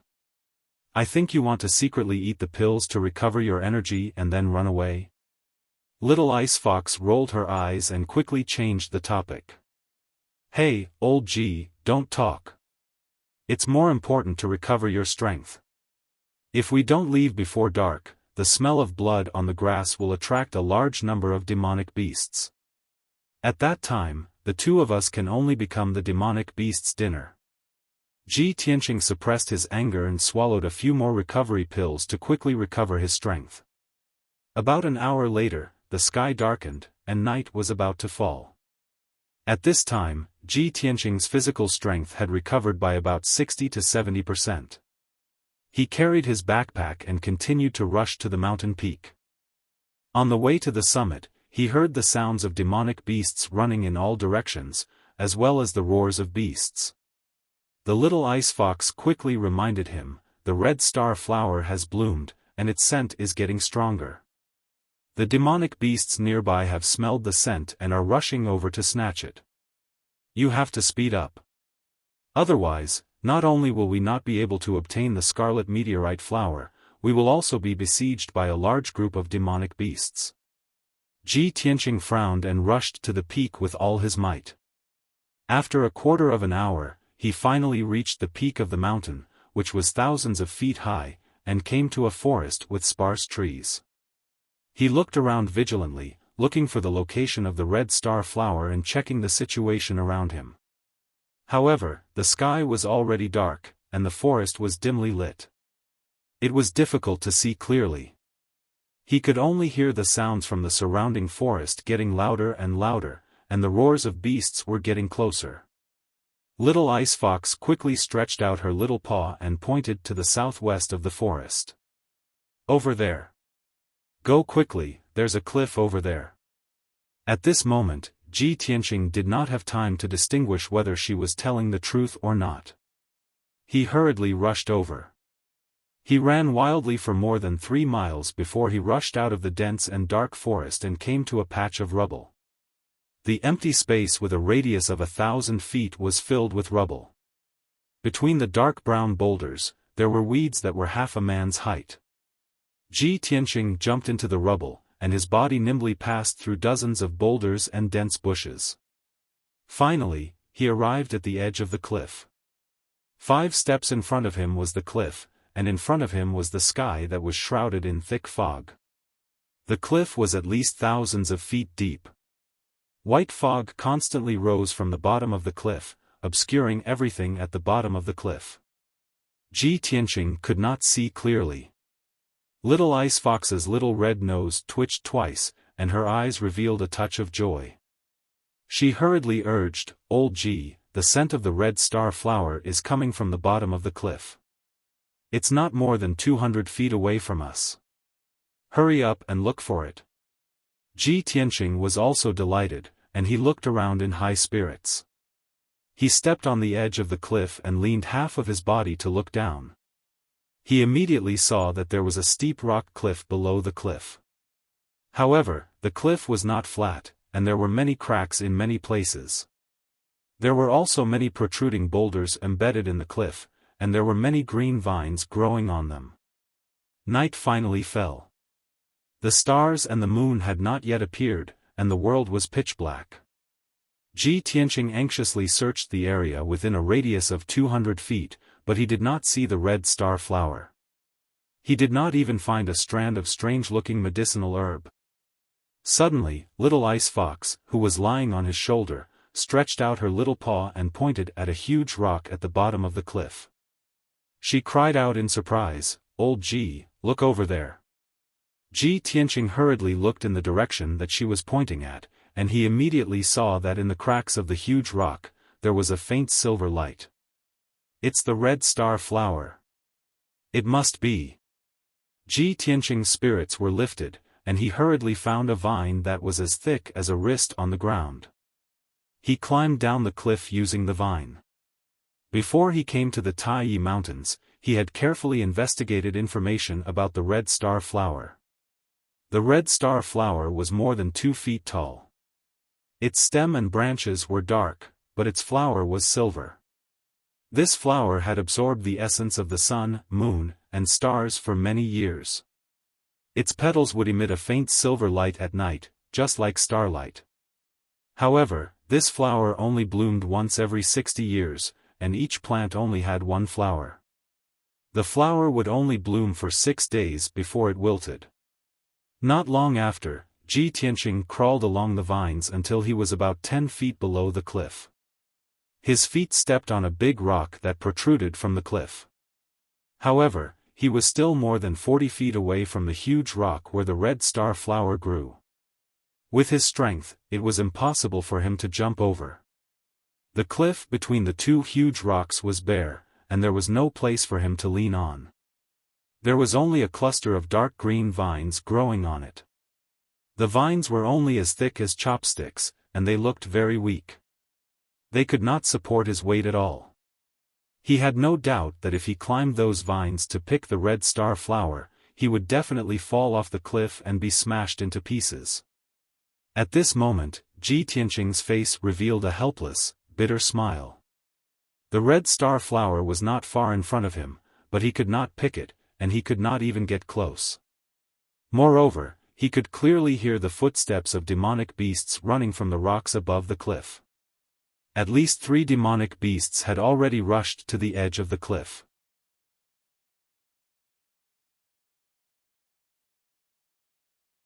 Chapter 39. What should I do? Ji Tianqing looked at the huge rock 4 feet away. His eyes were fixed on the starlight in the cracks of the rock, and he was trying to think of a solution anxiously. At this moment, the little ice fox came out of the bag and jumped down nimbly. It landed beside Ji Tianqing's feet. It observed the distance between the 2 huge rocks, and a smile flashed across its silver eyes. While Ji Tianqing was not paying attention, it jumped out with all its might. Swoosh! Just as it was about to fall from mid-air, it suddenly opened a pair of ice-blue wings under its abdomen and flapped them vigorously. Its figure drew an ice-blue arc in mid-air, and it flew lightly towards the huge rock not far away. Seeing this, Ji Tianqing was stunned for a moment, and immediately revealed a gratified smile. That's right. Why didn't I think of the little fox? It has wings, and it can totally fly over there. He smiled approvingly at the little ice fox, and hurriedly reminded it, "Little fox, be gentle. You must be careful." The little ice fox was flying in mid-air, and it turned its head to give him a playful smile. The next moment, it landed lightly on the huge rock where the red meteorite flower grew. It moved closer to the cracks of the rock, took a few glances, and stretched out its small claws to dig in the cracks. It lay on the huge rock, and its 12 furry tails were sticking out. The way it moved looked a little funny. However, Ji Tianqing ignored all this. His eyes were fixed on the cracks of the rock, and his heart was in his throat. The next moment, the little ice fox got up with all its might, turned around, and looked at him with a smile, and stretched out a pair of front claws. He saw that it was holding a silver flower in its claws. The flower was half the size of a palm, and it had 6 light silver petals that sparkled in the night sky. This was the red meteorite flower. Ji Tianqing's face was full of smiles, and he exclaimed excitedly, "I finally got it. That's great. Little fox, thank you." However, the little ice fox held the red meteorite flower, but it did not intend to return to his side. Instead, it sat on the huge rock. It looked at Ji Tianqing with a smile, its silver eyes full of ridicule. "Old Ji, do you think I will give you the scarlet star flower? Hee, I'm not your pet." The smile on Ji Tianqing's face suddenly froze. He glared at the little fox and said coldly, "Little fox, what do you mean? Don't tell me you want to snatch my scarlet star flower?" The scarlet star flower is used to repair the dantian and meridians. It's only effective for humans. It's useless for you. The little ice fox smiled and nodded. "Yes, of course I know. I don't need this scarlet star flower, but I won't give it to you so easily. Unless, you can promise me 3 things. Ji Tianqing was so angry that his face turned pale. He pointed at the little ice fox and scolded, "You cruel and unscrupulous fox. I just saved your life, and now you want to negotiate with me?" The ice fox laughed even more proudly. She even said in a sweet voice, "Oh, old Ji, don't be like this. I have no choice. I want to save my life. After all, you don't trust me. I'm also afraid that you will abandon me one day, or kill me with a sword. Don't worry. My conditions are very simple. You will definitely agree." Ji Tianqing also understood that with the ice fox's cunning and intelligence, she would definitely have a backup plan. Therefore, he suppressed his anger and said with a dark face, "Then tell me your conditions first. I will consider it." That's more like it. Old Ji, you are becoming more and more to my liking." The ice fox nodded with a smile and said her conditions in a serious tone. "The first condition is that no matter when or what the situation is, you will never abandon me." Ji Tianqing furrowed his brows and pondered with a gloomy face. Seeing that he was silent, the ice fox played with the scarlet star flower with her claws. She shook her claws and tore off a light silver petal. "Oh, why did a petal fall off?" She pretended to be surprised and called out, but her tone was full of undisguised laughter. After saying that, she took the petal and waved it at Ji Tianqing a few times. When Ji Tianqing saw that a petal was torn off the scarlet star flower, his heart skipped a beat and his face became even more gloomy. "I promise you." The ice fox nodded with satisfaction and continued, "The second condition is that no matter when or what the situation is, you will never kill me." Ji Tianqing stared at her with a face full of anger and shouted angrily, "I promise you." Very good." The ice fox nodded with satisfaction again and said with a smile, "The third condition is that you must protect me wholeheartedly and not let me get hurt. Don't you go overboard." Ji Tianqing was so angry that he gritted his teeth. His eyes revealed a cold murderous intent. The ice fox played with the scarlet star flower again and pretended to be surprised. Oh, it fell off again. Seeing that it was about to tear off another petal, Ji Tianqing's heart ached. Without hesitation, he shouted coldly, "Don't. I'll agree to your request." The ice fox looked at him with a smile but still refused to believe him. It held the scarlet star flower with its little claws and extended it to the sky outside the giant rock. It looked like it was going to throw it down the cliff. "Old Ji, unless you swear to heaven and earth, I will only believe you." Ji Tianqing was so angry that his lungs were about to explode. He stared at the ice fox with a pale face. If looks could kill, the ice fox would have been torn into pieces. "Hurry up and swear," the ice fox urged with a smile. "Otherwise, I will throw the scarlet star flower down the cliff." Ji Tianqing held back his anger and said through gritted teeth, Ji Tianqing, swear to heaven that I will never go back on my word after I agree to the 3 conditions of the ice fox. The ice fox sat on the giant rock and looked at him with a smile. After listening to him, it said, "That's it? Old Ji, you are not sincere. You haven't finished the second half of your sentence. What are you talking about? What are you talking about?" Ji Tianqing was so angry that he almost vomited blood. With a black face, he scolded, "Stupid fox, are you done?" The ice fox did not continue to pester him. It nodded with a smile and said, "All right, seeing that you are sincere, I will believe you for now. Sigh, I am too kind and soft-hearted. Old Ji, you must remember the promise between us." After it finished speaking, it flapped its wings and slowly flew back to Ji Tianqing. Ji Tianqing grabbed the scarlet star flower that it was holding and carefully put it into a sandalwood box together with the petal that was torn off. "Stupid fox! You!" Just as he was about to grab the little ice fox and give it a good beating, the little ice fox was prepared for it. It immediately flew 20 feet into the air. "Old Ji, don't be angry. Look above us first." Ji Tianqing was so angry that he did not pay attention to the situation above the cliff. Now that he had calmed down, he turned his head and looked above the cliff. His expression changed instantly. He saw that on the edge of the cliff 10 feet above him, more than 10 heads of monsters had popped out. More than 10 pairs of cold eyes were staring at him with murderous intent.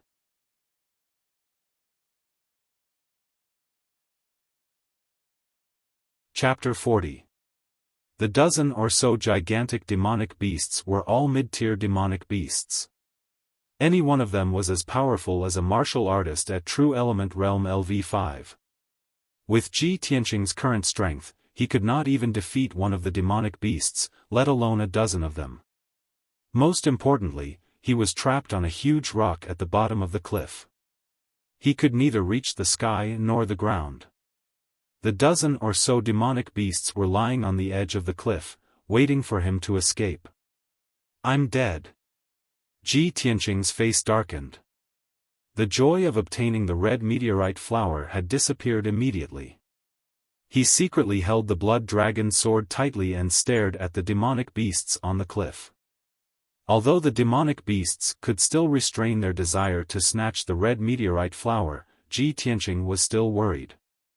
If he dragged on for too long, the demonic beasts would pounce on him without regard for their lives. What should he do then? Just then, the ice fox's voice sounded behind him. "Old Ji, you only have 2 choices now. Either you climb up and be eaten by the demonic beasts, or you jump off the cliff and die. However, there are demonic beasts at the bottom of the cliff. In the end, your body may still be eaten." Ji Tianqing was so angry that his teeth itched. He shouted angrily, "Cut the crap and think of a way. If I don't live, do you think you can escape?" "Of course." The ice fox smiled proudly. "Old Ji, are you stupid? I can fly." As it spoke, it flapped its little wings proudly and flew around Ji Tianqing. Ji Tianqing was so angry that he almost vomited blood. He decided to keep quiet so that he would not be angered by the ice fox. He frowned and thought for a while. Then, he thought of an idea. "Little fox, I'll give you the red meteorite flower. Take it and fly to the top of the mountain. Lure the demonic beasts away." Before he could finish, the ice fox had guessed what he wanted to do. It shook its head and refused. "Humph. Don't even think about it. You want me to lure the demonic beasts away? Create an opportunity for you to climb up? Am I that stupid? You." Ji Tianqing was so angry that his chest was blocked. He took a few deep breaths to suppress his anger. At this moment, Little Ice Fox suddenly pointed to the sky and cried out in surprise, "Hey, old Ji, look! Big-breasted chick is here to save you." "What big-breasted girl?" Ji Tianqing glared at it and looked up at the sky. In the sky above the cliff, a huge white spirit crane suddenly flew over. The spirit crane flapped its wings gracefully and slowly descended towards the rocks on the cliff. Although the night was dark, Ji Tianqing could still vaguely see a beautiful woman in a white dress standing on the back of the spirit crane. It was Yunyao. She stood proudly on the back of the spirit crane, holding a sword with a black scabbard in her left hand. Her waist-length black hair danced in the wind, making her look like a fairy that had descended to the mortal world. There was a commotion among the demonic beasts on the edge of the cliff. They all showed strong hostility and roared at the spirit crane. At this moment, the spirit crane landed in the air 10 feet away from the ground. Yunyao suddenly made her move. She held the sword with her right hand and pulled out the sword with a clang. In the dark night sky, a 5 feet long cold light suddenly lit up, like a pool of autumn water. Swish swish swish swish. Yunyao waved the sword in her hand and slashed out 6 3-feet-long cold sword light towards the demonic beasts in the rocks. The 6 sword light lit up the night sky and instantly flew out 10 feet away, stabbing 6 huge demonic beasts. Bang bang bang, muffled sounds were constantly heard, mixed with the miserable cries of many demonic beasts. Cold light flashed in the rocks. Several millstone stones were cut into pieces by the sword light, splashing out countless broken stones. Ji Tianqing could clearly feel that the earth was trembling. There were also several big stones that collapsed from the edge of the cliff and smashed into the bottom of the cliff. Although this was the 3rd time he had seen Yunyao make a move, he was still shocked. However, he still felt shocked in his heart, and an imperceptible look flashed through his eyes as he looked up at Yunyao. After a while, the demonic beasts scattered and ran for their lives in panic. Only then did the cliff return to its peaceful state. The crisis was over. Ji Tianqing quickly climbed up the cliff along the vines and returned to the rocks. The spirit crane had landed on the ground and was standing proudly in silence. In the surrounding rocks, there were 6 corpses of middle-rank demonic beasts. They were all killed by a single sword strike. The beautiful woman in white, Yunyao, was also standing on a millstone stone in the rocks. Seeing Ji Tianqing climb up from the bottom of the cliff, her beautiful face that was originally as calm as water revealed a trace of astonishment. "It's you?" Obviously, Yunyao did not expect to meet Ji Tianqing here. Ji Tianqing walked to 10 meters away from her and stood still. He revealed a gentle smile and nodded. "It's me, Miss Yunyao. We meet again." The little ice fox lay on his shoulder and looked at Yunyao with a smile. No one knew what it was thinking. Yunyao glanced at Ji Tianqing and said calmly, "I didn't expect that the first person to find the red star flower would be you." Ji Tianqing raised his eyebrows. "Miss Yunyao, do you also need this red star flower?" Yunyao nodded calmly. "Yes. Tonight, you are determined to get the red star flower?" Ji Tianqing asked. Yunyao was silent for a moment and nodded again. "Yes." Ji Tianqing frowned and was puzzled. Why would a top disciple of the Sky Pillar sect like Yunyao, the #1 genius of the Tianshan region, come to the Taiyi mountain range personally to find the red star flower? Why would a genius like her need a spiritual herb like the red star flower? Or did she have other uses for the red star flower? But no matter what, the red star flower was in his hands and Yunyao was determined to get it. Therefore, he and Yunyao were enemies. Ji Tianqing thought about it in silence. Then, he took out the sandalwood box from his bag and walked toward Yunyao with the box. Seeing this, the little ice fox panicked and shouted, "Old Ji, what are you doing? Are you crazy? We risked our lives to get the red star flower. Are you going to give it to her? Hey! Old Ji, calm down." The little ice fox jumped up and down anxiously and shouted at Ji Tianqing to remind him. However, Ji Tianqing turned a deaf ear to it. He walked toward Yunyao calmly and handed the sandalwood box to her. "Miss Yunyao, although we all want the red star flower, I won't fight with you. You saved my life in the southern suburbs of the imperial city of the Green Cloud Imperial City. Now, I'll give you this red star flower as a gift to repay you for saving my life. At this moment, Ji Tianqing was standing right in front of Yunyao. He was so close to her. Yunyao's beautiful face and big eyes that were as clear as autumn water were so close to him. He could even smell the faint fragrance on Yunyao's body clearly. However, Ji Tianqing's eyes were not stunned. There was only calmness and calmness. Yunyao looked at him deeply. Then, she reached out her fair and soft hand and took the sandalwood box. She opened the box and took out the red star flower. However, after she took the red star flower, she plucked all 5 petals without hesitation. She only took the stamen and returned the sandalwood box with the 6 petals to Ji Tianqing. I only need the stamen. I'll return these 6 petals to you. They can still help you improve your cultivation base. After she finished speaking, she kept the stamen of the red star flower and turned to walk toward the spirit crane. She did not seem to exert any force with her legs, but her body flew a few feet into the air and landed on the spirit crane's back as light as snow. The spirit crane let out a clear cry. It immediately spread its wings and flew into the sky, flying away.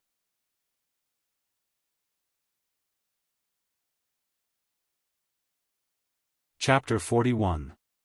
Ji Tianqing stood among the rocks, holding the sandalwood box with 6 petals in his hands. He raised his head and looked at Yunyao's back as she left. Her figure was getting farther and farther away. As the spirit crane flew away, she gradually disappeared into the dark night.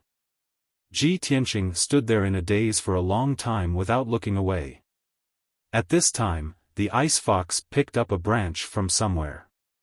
It held the branch with its claws and knocked on Ji Tianqing's head. Ji Tianqing suddenly woke up.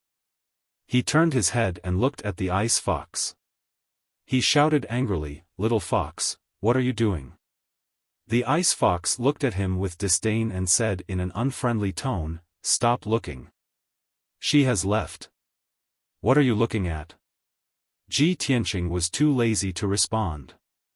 He put the sandalwood box into his bag and was about to go down the mountain through the rocks. The ice fox flapped its wings and flew beside him. It asked in a mocking tone, "Ji, do you know her? Do you like her? Do you like her because she is beautiful?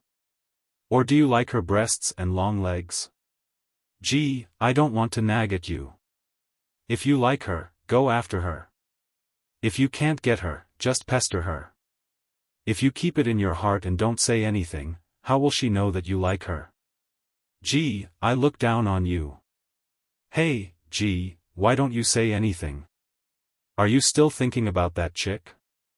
Ji Tianqing wanted to go down the mountain in silence and ignore the ice fox. But he was annoyed by the ice fox's harassment. He couldn't help but shout angrily, "Little fox, shut up." Seeing that he was angry, the ice fox didn't say anything more. It muttered a few words unhappily and went back to sleep in the bag. "Humph, when you saw the big-breasted chick, you looked like you were obsessed with her. You even gave away the red star flower that we tried so hard to find. If that big-breasted chick wasn't so reserved, you wouldn't even have a petal left. Humph, how can a gullible guy like you protect me in the future? I'm really worried about my future." Ji Tianqing was too lazy to explain what had happened to the ice fox. He did not want to explain that he did not want to owe anyone a favor. To explain the meaning of favor to a little fox demon, he felt awkward just thinking about it. He simply hurried on his way in silence, rushing all the way down the mountain. About an hour later, Ji Tianqing arrived at the foot of the mountain and returned to the mountain stream. Now that he had obtained the red star flower, there was no need for him to stay in the Taiyi mountain range and risk his life. He just wanted to leave this place as soon as possible. Even though the Taiyi mountain range was extremely dangerous at night, with countless demonic beasts roaming about. However, Ji Tianqing knew that with the little ice fox's keen 5 senses, she would be able to help him avoid most of the demonic beasts. However, when he followed the mountain stream and walked out of the forest, a cold laugh came from the dark forest not far away. I didn't expect that someone would have already obtained the scarlet meteorite flower before all the experts have found it. Suddenly hearing the owl-like cold laugh, Ji Tianqing stopped in his tracks. He looked at the forest vigilantly and secretly held the blood dragon's sword tightly. He did not open his mouth to speak. His eyes were searching in the dark forest, and his ears were listening to all the sounds within a radius of 30 meters. In the next moment, the hoarse and unpleasant voice sounded again. I'm lucky enough. Not only can I take your head to receive the reward, but I can also get the scarlet meteorite flower. He. As soon as the voice sounded, 3 cold lights suddenly flew out from the dark forest and shot toward Ji Tianqing like sharp arrows. Hidden weapons. Ji Tianqing's pupils constricted. With a step, he moved 3 meters away. At the same time, he waved the blood dragon sword and slashed out a sword light. Ding ding. 2 crisp sounds burst out. 2 cold lights were slashed by the blood dragon sword and bounced off, landing in the grass. Another cold light brushed past Ji Tianqing. With an ear-piercing sound, it was nailed into a big tree not far behind him. At the same time, a black figure pounced out from the darkness and silently waved 2 sabers to stab Ji Tianqing's vital parts. The black figure's movements were very swift, like a ghost in the night. He held the 2 sharp sabers tightly in his hands. The blades were also black and would not shine with a cold light to attract attention. Ji Tianqing instantly understood that this black figure was definitely an assassin whose job was to kill people. Swoosh! Swoosh! The 2 black sabers were in front of Ji Tianqing. Before the blades arrived, a biting cold force hit his face, causing his cheeks to hurt. At the moment of life and death, his expression was extremely grave. He waved the blood dragon sword with all his might to block the assassin's assassination. Ding ding dang dang. The sabers and swords of both sides clashed several times, producing crisp sounds of metal clashing. Sparks flew from the sabers and swords. Ji Tianqing was also pushed back by the majestic force. His arms were numb and stinging. 3rd level of the true energy realm? Or 4th level? He muttered to himself and roughly judged the black-clothed assassin's strength. Although he did not have much of a chance of winning against an assassin of such strength, he would not be killed so easily. 10 Mysterious Sword Technique. Ji Tianqing clenched his teeth and unleashed his ultimate sword technique with all his strength to fight fiercely with the black-clothed assassin. His muscles swelled up, and his bones made crisp cracking sounds. It was obvious that he had pushed his strength to the limit. The 2 figures kept jumping and moving in the forest. Every time they got close, there would be clashing sounds. It was difficult to tell who was the winner. Ji Tianqing had used up a lot of his strength.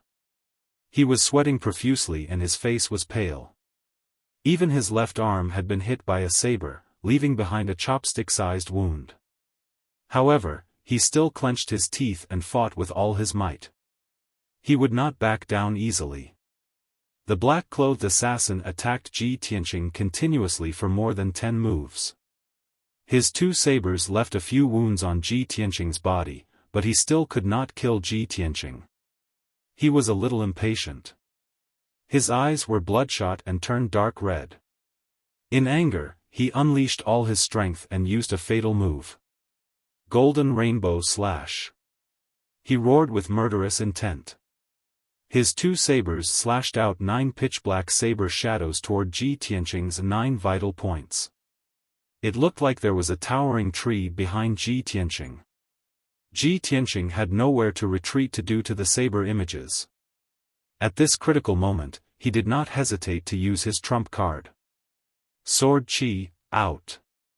Following his shout, 12 golden sword chis immediately flew out of his body and stabbed towards the black-clothed assassin with a swish swish swish.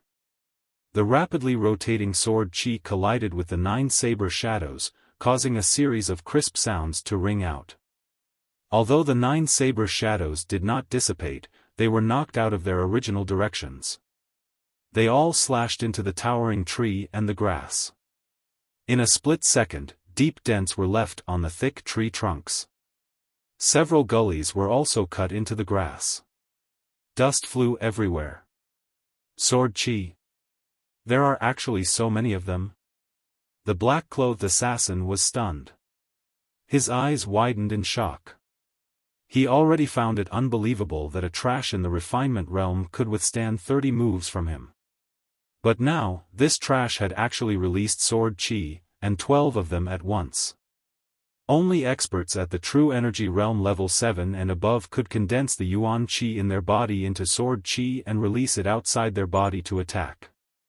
How did this famous trash in the Imperial City do it? Could it be that his strength did not fall to the refinement realm and he was still a genius at the true energy realm level 7? You're tuning into the Xiaofan's Wuxia Tales YouTube channel. Don't forget to subscribe and join us on this journey to catch the most captivating stories.